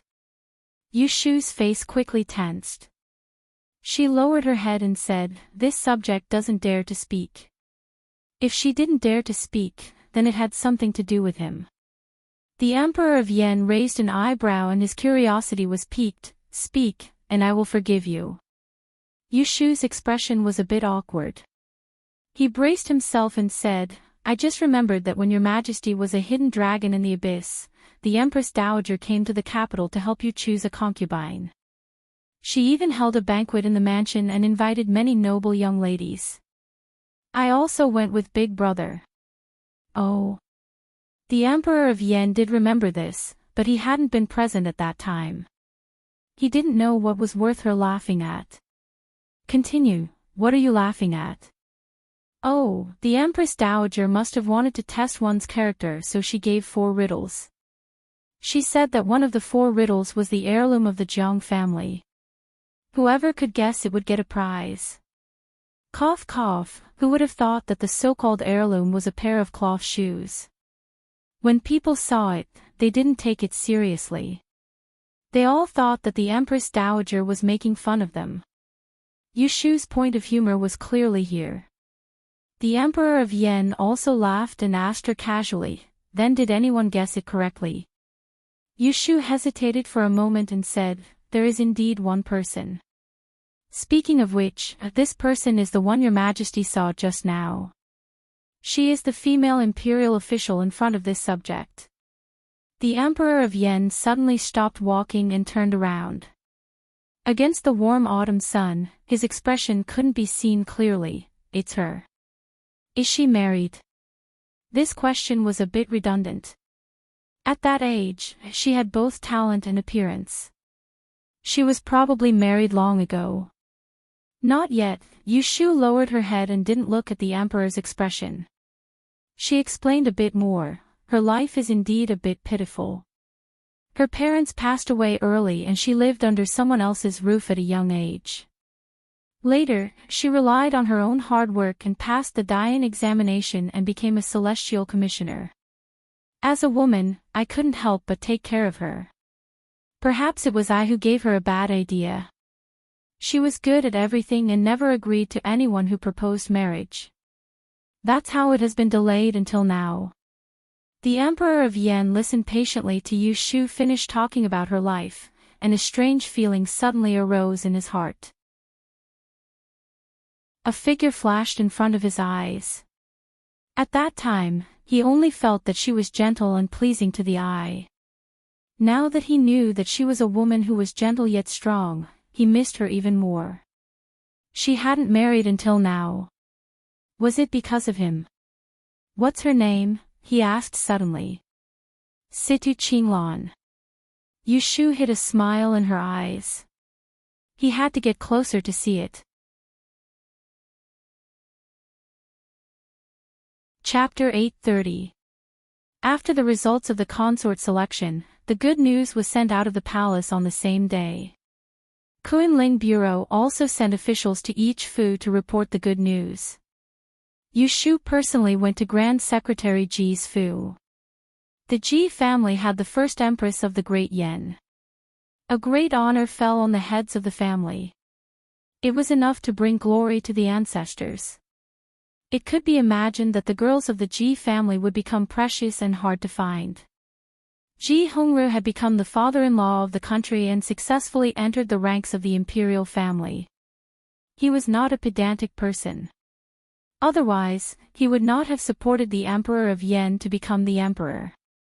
He was not like some of the elders in the court who disliked Yushu, this woman who came later. He was very polite to her, treating her as an honored guest and thanking her again and again. The old man was smart. He came late to have a daughter.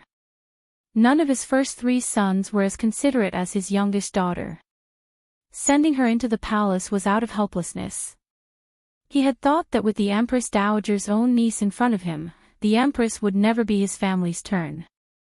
But he chose his daughter and tricked Empress Dowager Wei. If one said that this result had nothing to do with Yushu, old man Ji wouldn't believe it. The Princess Royal had been pestering Ning Wang when they were in the capital. When they reached Jing, Ning Wang and this famous female official of the previous dynasty got along and somehow managed to coax the emperor to grant the marriage. The cooked duck flew away. How could the Empress Dowager and the Princess Royal not hate? The two sides had a grudge. Maybe after a few moves, the position of Empress finally landed in his family. No matter how it came about, Ji Hongru knew he couldn't defend the woman in front of him. The Celestial Commissioner was in her hands and there was also the Kunling Bureau. His youngest daughter had just arrived in the palace and needed to rely on her for many things. Therefore, Yushu and the newly appointed imperial father-in-law Ji exchanged pleasantries and formed a friendship. They had a mutual understanding that from now on, their common enemy would be the Empress Dowager in the Hogong.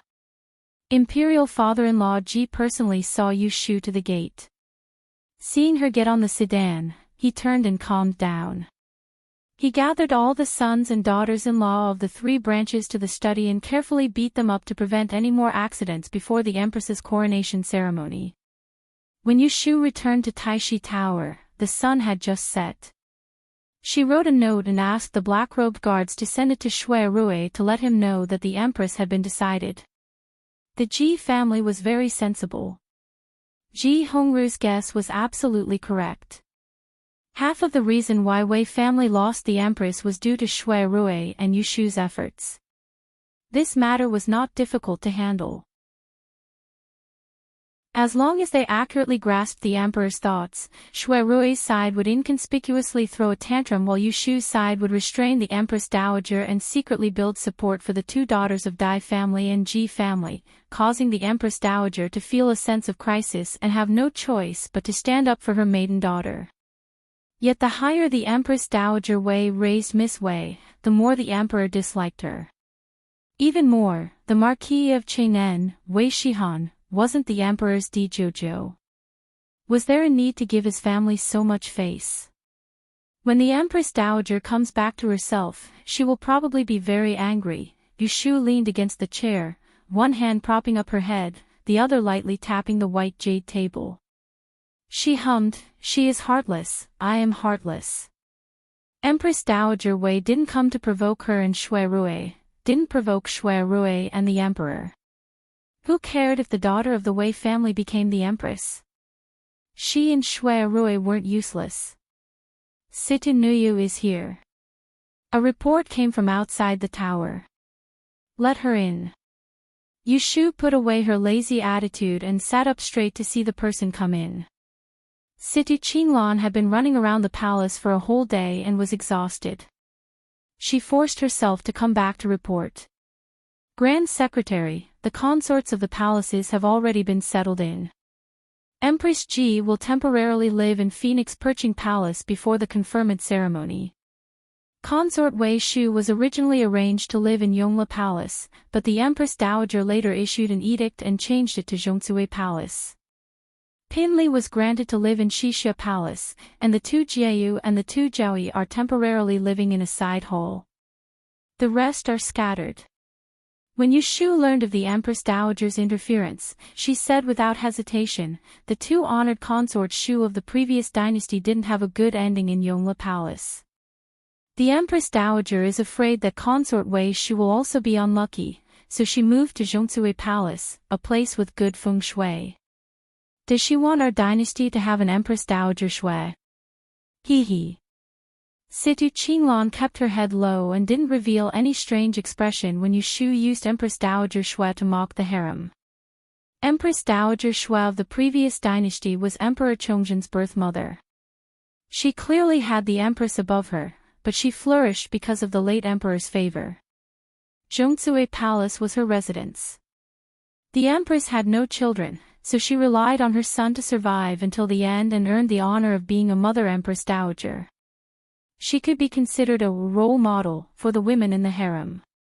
Once the conferment ceremony is over, the Earth Feather Bureau will have to make preparations. Yushu was referring to the establishment of the Book of Earth. Situ Qinglan hesitated. The Book of Earth is an old system of the previous dynasty. The Empress Dowager is in charge of the harem now. She hasn't mentioned this matter, so I'm afraid she won't be willing to continue using it. Also, His Majesty might not be happy. Commissioner Celestial Commissioner, you can make arrangements for him on your own. Yushu nodded. You're right, but the Book of Earth can't be removed. Otherwise, where will the Earth Feather Bureau get its authority? Therefore, we have to amend the old system and allow it to continue according to our emperor's temperament. What do you mean? In the previous dynasty, the emperor had to follow the schedule on the Book of Earth to visit the Fapine of the palaces. We can change it. The Book of Earth won't record which Fapine's turn will be favored, only which Fapines are not suitable to be favored. The rest will be up to the emperor to do as he pleases. Relaxing the restrictions didn't mean there were no restrictions. Removing the restrictions on the emperor and shifting it to the Fapine, it would preserve the authority of the Earth Feather Bureau and wouldn't annoy the emperor. Taishu is wise and has deep foresight. Situ Qinglan asked in a low voice, if the Empress Dowager comes out to obstruct it, what will happen? Yushu smiled carelessly and said meaningfully, is there only the Empress Dowager in the Hogong? Where do you put the Empress? The one who should support the use of the Book of Earth the most was undoubtedly the Empress. And if Empress Ji wanted to sit firmly in the position of Empress, she couldn't do it without the help of the Earth Feather Bureau. This was called mutual benefit. It was more useful than any kind of face or favor. Situ Qinglan admired inside. Taishu's manipulation of power had reached the point of perfection.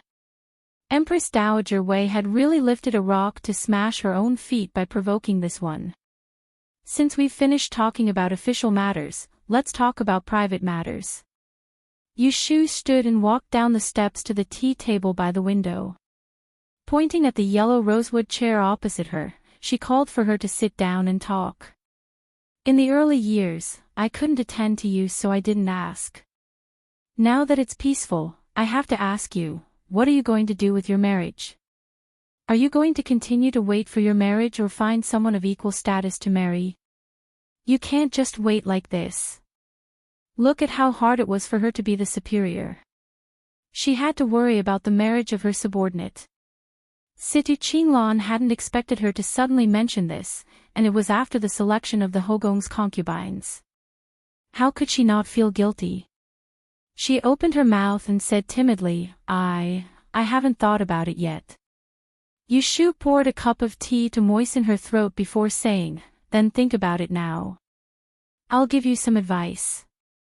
Situ Qinglan was silent. Others didn't know, but how could she not know? Taishu's great Dongming art was profound. It was useless to lie in front of her. She probably saw through her thoughts already. Qinglan, Yu Shu called her by her maiden name. Her tone was much warmer than when they were talking about official matters. When a woman reaches an age but refuses to marry, it's either that she hasn't met someone she likes or that she already has someone in her heart. Which one are you? Situ Qinglan lightly bit her lower lip. She lowered her head to look at her fingers on her knees. She paused for a moment before replying in a small voice, this subordinate already has someone in my heart, but I'm not worthy of him. I don't dare to have wishful thinking. Then don't think about it anymore. I urge you to give up on it as soon as possible. Situ Qinglan looked up at her blankly. Yu Shu said seriously, what? Do you think I will encourage you to be so infatuated? Don't be silly. Even you say that you are not worthy of him. It's obvious that you also know that this is not a good marriage. You don't dare to fight for it and you don't want to let it go. In the end, you will be the one wasting your time. It's better to let it go as soon as possible. What do you think? I. Situ Qinglan was struggling in her heart. She knew what the Taishu said was right. But it was not easy to make her give up completely. If she could give up, she would have done so long ago. Before entering the palace, she also thought about ending it. However, when she saw that person with her own eyes, her idea of giving up turned into unwillingness. She couldn't deceive herself. She had always been clear about what she wanted. Yu Shu didn't urge her to make a decision. Instead, she waited patiently for her to make a choice. The road was dead, but people were alive. Whether or not they could walk out of it depended on themselves. Taishu, Situ Qinglan's eyes turned red unconsciously. She buried her head and didn't dare to look at Yu Shu's face. She stood up and took a step forward. She knelt in front of her and gathered up her courage to beg, I want to enter the palace. Please help me. Yu Shu had expected this result. She still felt a little sorry for her. There were so many women in the world. They were like moths flying into a flame. Even though they knew they couldn't do it, when they met the person, they would still run into it. There are 3,000 beauties in the harem. The current emperor is not a man who indulges in women. You have given up your freedom and chosen the most difficult path. Yu Shu made it very clear. She hoped that she could stop before it was too late. Even if the Emperor of Yen had already paved the way for her, as long as she regretted it now, there was still time. Situ Qinglan gritted her teeth and said resolutely, I am not afraid. Instead of regretting for the rest of my life, it is better to try. Hey, get up. She put her hand in front of Situ Qinglan and helped her up. That meant she had agreed. Situ Qinglan was instantly overjoyed. Her eyes lit up with hope. It was undoubtedly a fool's dream for her to enter the palace and serve the emperor. She couldn't even get past the Empress Dowager. But if the Taishu was willing to help her, it would be a different story. I can let you do what you want.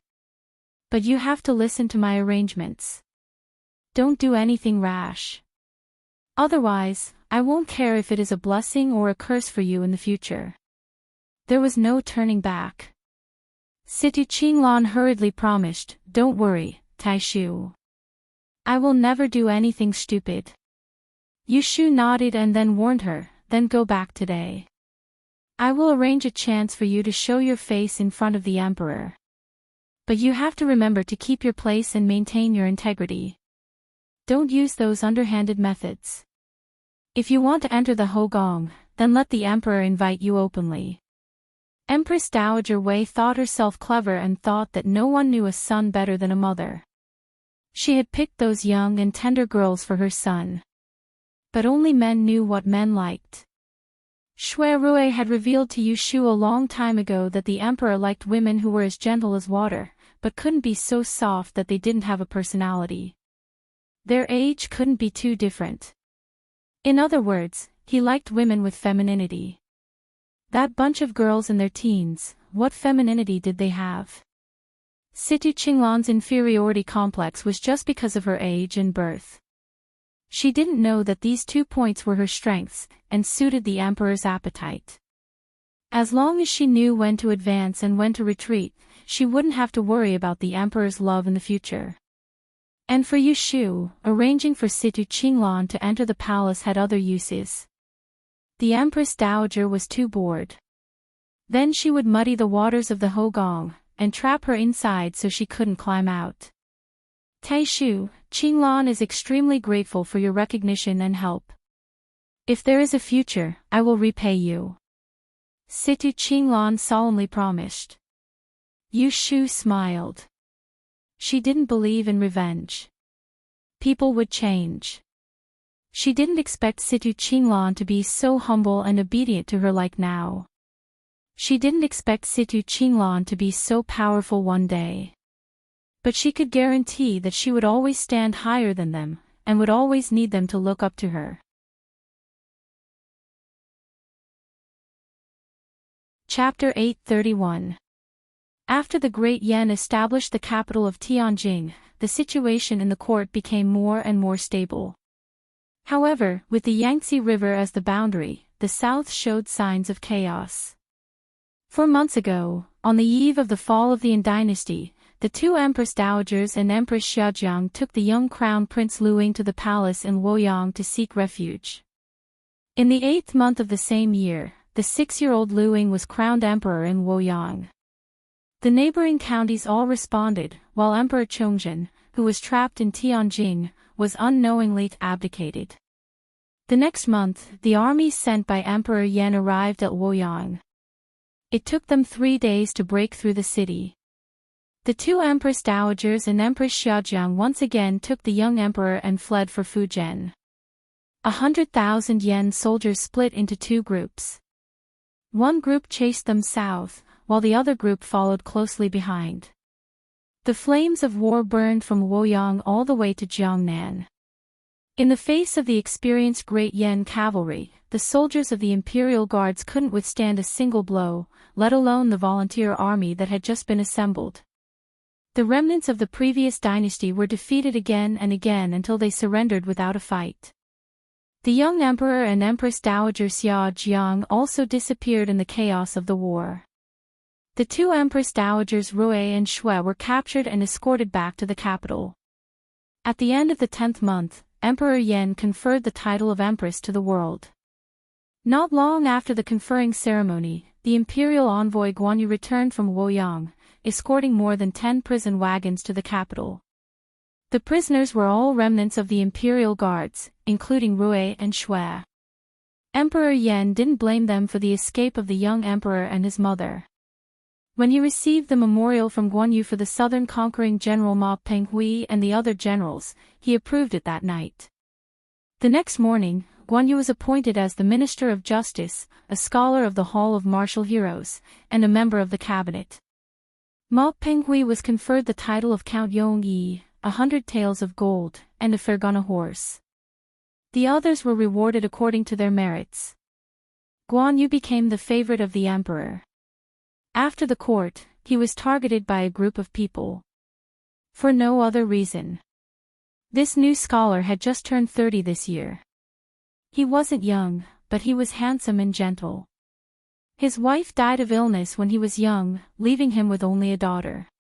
He had no parents and no brothers. He was indeed a good son-in-law. The emperor had been conferred the empress. All the ministers in the imperial court had the idea of forming a marriage alliance. Whoever had a son or daughter, they would strike first to gain the upper hand. Thus, the morning assembly began. Guan Yu was surrounded by many people, congratulating him and trying to get close to him. Yu Shu and Shui Rui naturally wouldn't join in on the fun, nor did they need to curry favor with anyone. The two of them chatted as they walked out of Taiji Hall.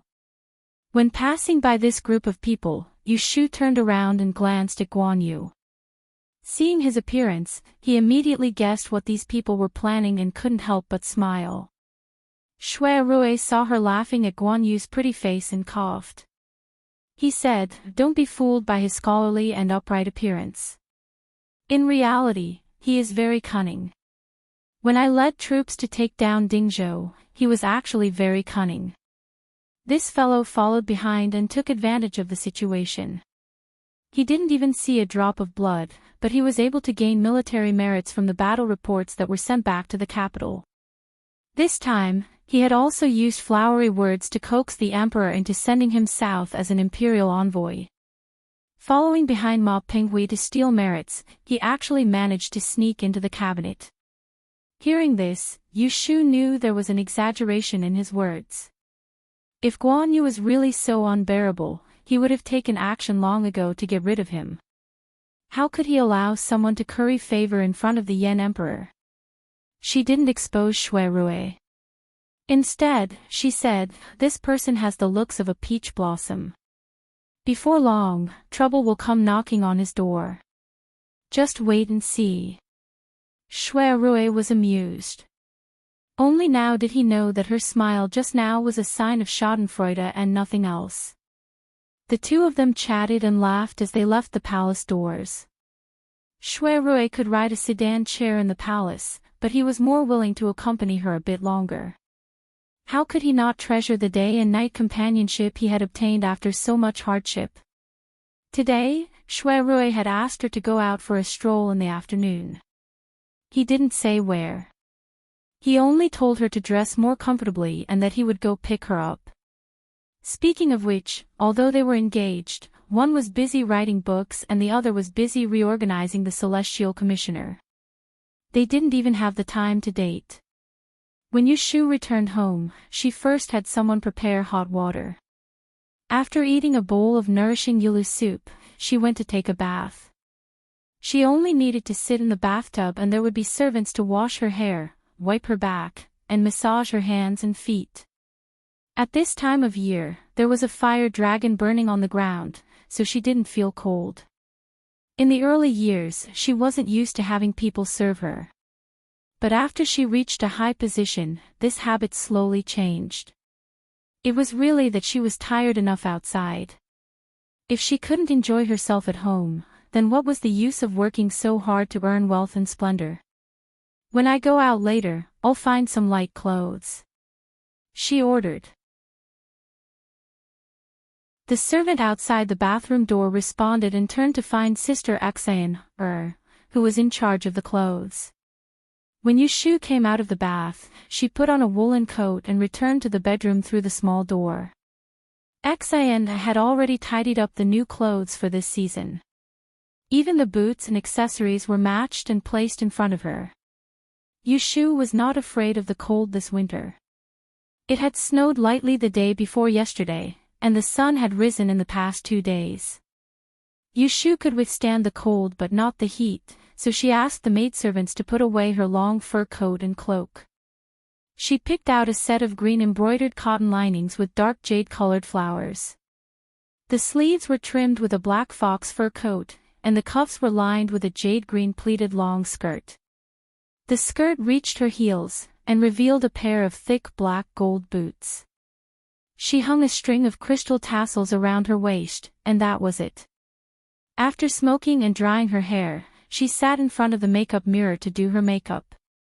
She tied her hair into a peach bun and wore a popular sable hairpin flower with 2 agate hairpins. Her skin was white and didn't need to be powdered. She used a thin layer of rouge to dye her cheeks and a little bit on her lips. The most amazing thing was that pair of willow-shaped eyebrows that didn't need to be decorated. The center of her eyebrows was decorated with gold foil. When she looked in the mirror, she was a beautiful woman with skin of ice and bones of jade. She didn't dare to say anything else. "Miss, your eyebrows are so beautiful. It's a pity that you always draw them thick and sharp." Lin Her skillfully did her makeup and muttered. Seeing Axayan Her frown at her, she didn't dare to say anything else. There were many rumors outside that their miss was a disfigured and unattractive woman. In fact, the scar between her eyebrows was not ugly. It was just that the miss liked to use cinnabar paste to paint it into an eye-catching firework. She insisted on drawing a pair of masculine eyebrows, which made people afraid to look at her face directly. Yushu looked in the mirror and also felt that she was prettier than usual. She looked more like a woman. However, she had no choice. She was the head of the Celestial Commissioner, a first-rank minister who was above everyone else. If she walked in the imperial court with this delicate and easily bullied appearance, how could she talk about prestige? Send someone to the front to see if Prince Ping's carriage has arrived. She stood up with the help of her maidservant and paced back and forth in the room twice. She slowed down her pace, which made her look like a lady from a noble family. After a while, a reply came from outside the door. Prince Ping had arrived and was waiting in the living room. Yushu picked little Kuei to follow her. She didn't bring many people and went straight to the front yard. When she walked outside the living room, she heard people talking and laughing inside. One of them was Shui Rui. The other was Yushu. Ha ha ha. Then that Xiaodu was scared and thought that he was really lame. He cried and shouted that he didn't dare to do it anymore. He begged for mercy with tears and snot all over his face. That's why I pulled out the hidden needle in his leg and let him go this time. I'm sure he won't dare to go to other medical centers to extort people. You did the right thing. This kind of villain who bullies the weak and fears the strong must be made to suffer the consequences of his actions. He won't harm people in the future. Yushu stood behind the door for a while. When she heard them chatting happily, she couldn't help but smile and walked in. What are you talking about? Shui Rui turned around and saw her new look. His heart palpitated. Other people wore red and yellow in winter to look warm, but she was the only one who wore such a cold color. She was equally suitable and had a very graceful demeanor. It was rare to see such a delicate look, and it made his heart melt. When Yushu saw his passionate gaze, she knew that her makeup was correct. She glanced at him and turned to her younger brother. Why did you come back so early today? Yushu grinned. Hu Tian asked me to accompany him to pick out a birthday gift for his little sister in the afternoon, so father let me go home first. I happened to meet your highness at the door, so I will entertain the guest for you. Hee hee. Thanks to Yushu, Papa who was not removed from his position and banished from his family. He was still working as an assistant minister in the Ministry of Rights. It was a pity that his father-in-law Guo Huai and, the Chancellor of the Supreme Court, had his heart set on becoming an official and was unwilling to stay in the court. Remembering their past friendship, Shui Rui begged the Emperor of Yen to allow him to retire and was not punished. You are going out, right? Then quickly go. Yushu got up and walked out. When he passed by Yushu, he winked at her with his back facing Shui Rui. He turned back and said, "Your Highness, don't forget what we just said. When you have time, you will take me to the outskirts to ride horses and hunt." Shui Rui agreed. He waited until Shui Rui could no longer be seen before he said to Yushu, "Did you tell him everything?" Xiaoxiu was a bit repulsed by his new identity. Today, he acted out of character and became close to him. It was clear that he knew something. Yushu's tone was helpless. Who let this brat not forget his big brother Shui? If I don't tell him, he will think that I am a heartless person. You sister and brother are both people who value relationships. Shui Rui went forward to hold her hand and looked down at her eyes. He turned to the side to block the view outside the living room and gently pecked between her eyebrows. A shoe looks good no matter what. Yushu poked his chin with a finger and pushed his face away. The corners of her eyes and mouth were full of smiles. Where are we going? Let's go for a walk. Shui Rui kept her in suspense and pulled her along as they walked outside. Yushu tried to pull her hand away but failed, so she just let him be. When the servants on duty in the front courtyard saw this, most of them secretly smiled and turned their backs to avoid making the pair feel uncomfortable. Shui Rui brought her all the way to the front of the carriage and supported her waist to get on the carriage. The curtains of the carriage were drawn down, and only then did he reveal his thoughts. At that time, I had to use the name of brother and sister to get close to you and meet you in secret. I have waited for so long, but I can finally walk next to you openly. Yushu felt a trace of sadness from his words. She held his arm and leaned on his shoulder. She softly responded, "I have also been looking forward to this day." Shui Rui was satisfied and no longer lamented the past. He turned to talk about marriage with her. Our wedding date is set for the 12th month. In another half a month, the Wang Fu will be ready and the Ministry of Rites will send the betrothal gifts. That is the grace of the Emperor. Because the national treasury is empty, it won't be too rich. Don't feel wronged, I will give you another one later. Yushu heard this and raised her head, reminding him, "Didn't you give me your share a long time ago?" When they parted 5 years ago, he had solemnly given her all of his wealth as a betrothal gift. Wang Ji Lu was his blood, sweat, and tears. That 50,000 taels of gold was his wealth. He could give everything for her, she didn't have to feel wronged. The two of them sat in the carriage, going from the north of the city to the south, stopping and walking along the way. Shui Rui said that he would take her out for a stroll, but it wasn't aimlessly, but to revisit old places. First, they went to Osmanthus Square, the street where they reunited after they parted in Yiyang. You had a fortune-telling stall outside this tea house, do you still remember? Shui Rui sat in the carriage, pointing at the old tea house across the street. Of course I remember, Yushu thought of it, angry and amused. That day I was humiliated, you saw it all, and you pretended not to know me. Really hateful. Shui Rui shook his head.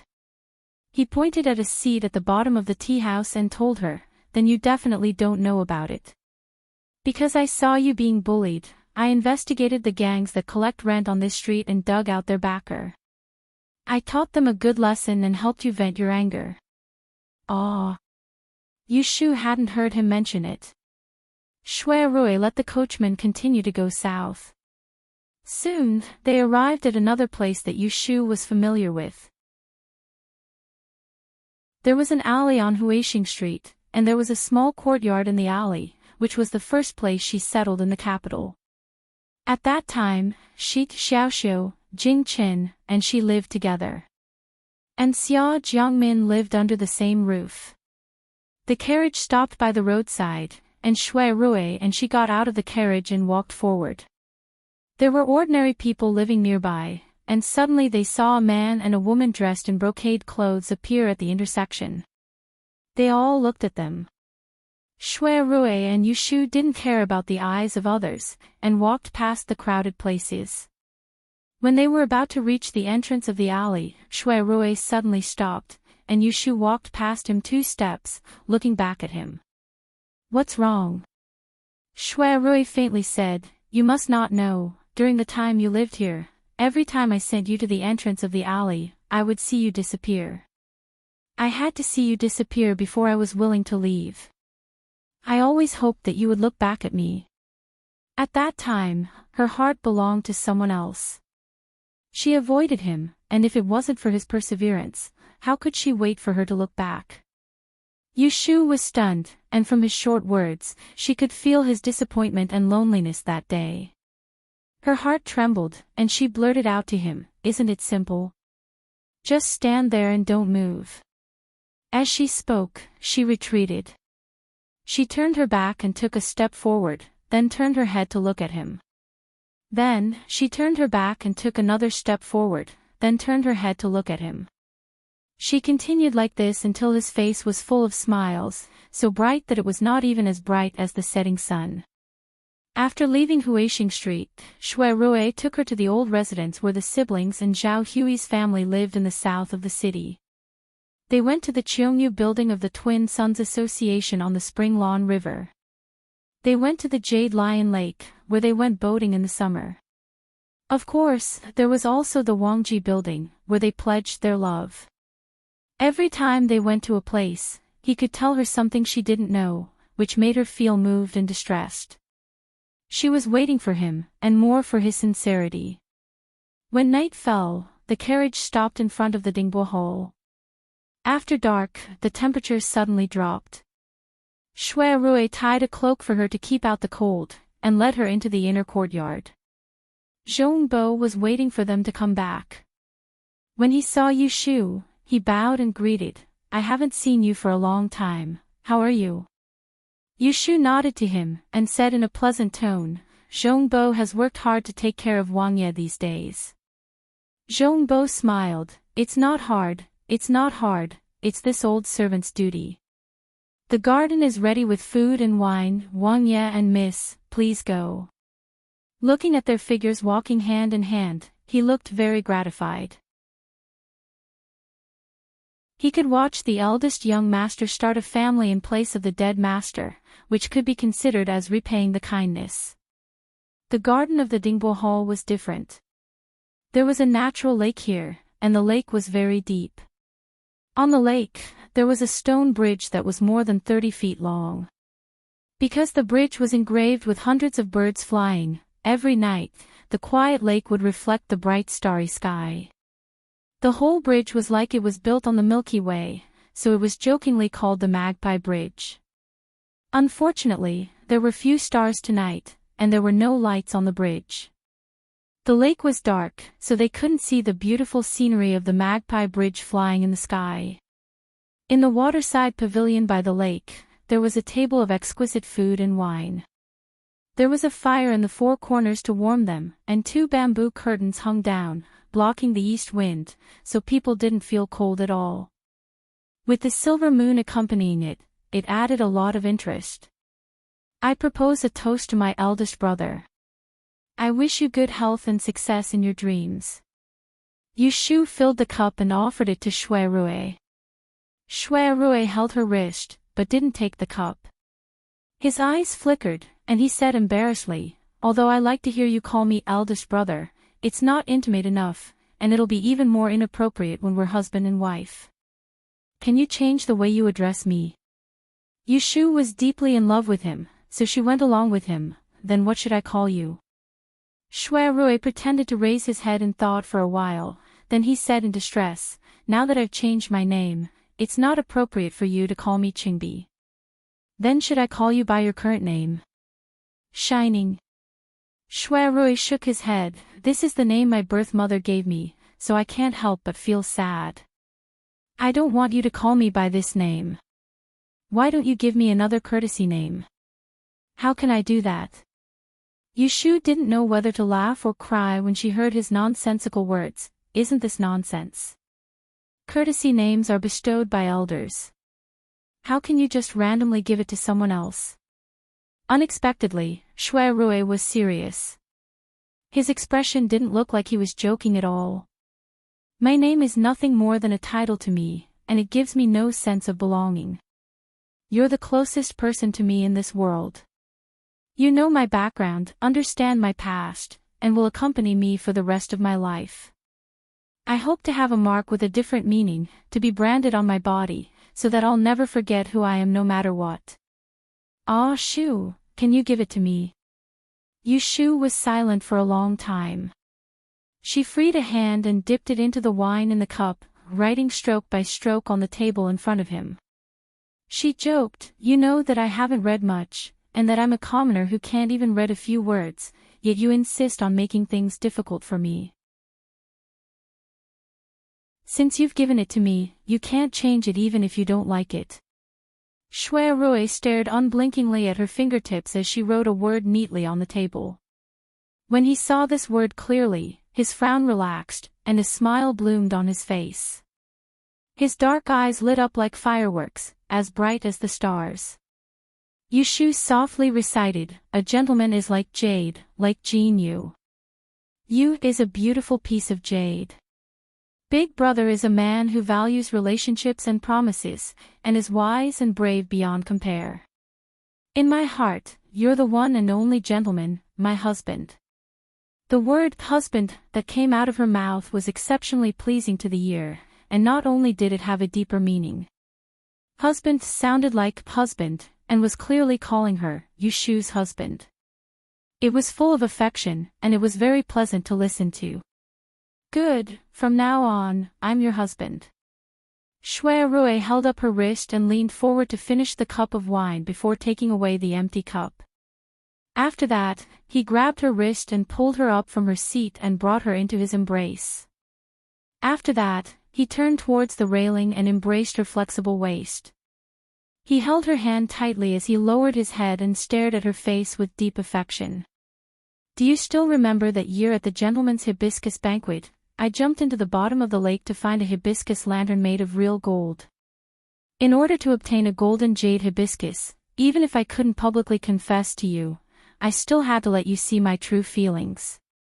You definitely don't know, but I'm not a good swimmer.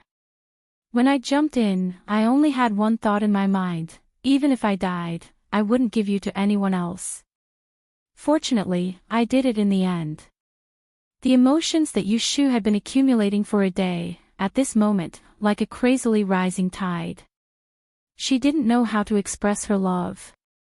Just as she was about to open her mouth, she saw the dark lake behind him explode with a boom, and a dazzling red light burst out. Countless dancing sparks were like meteors, streaking across the silent lake's surface. The sky was full of phosphorescence flashing from the opposite shore to the front. Countless red lotus lanterns were ignited on the lake's surface, like a sea of flowers blooming under the moon.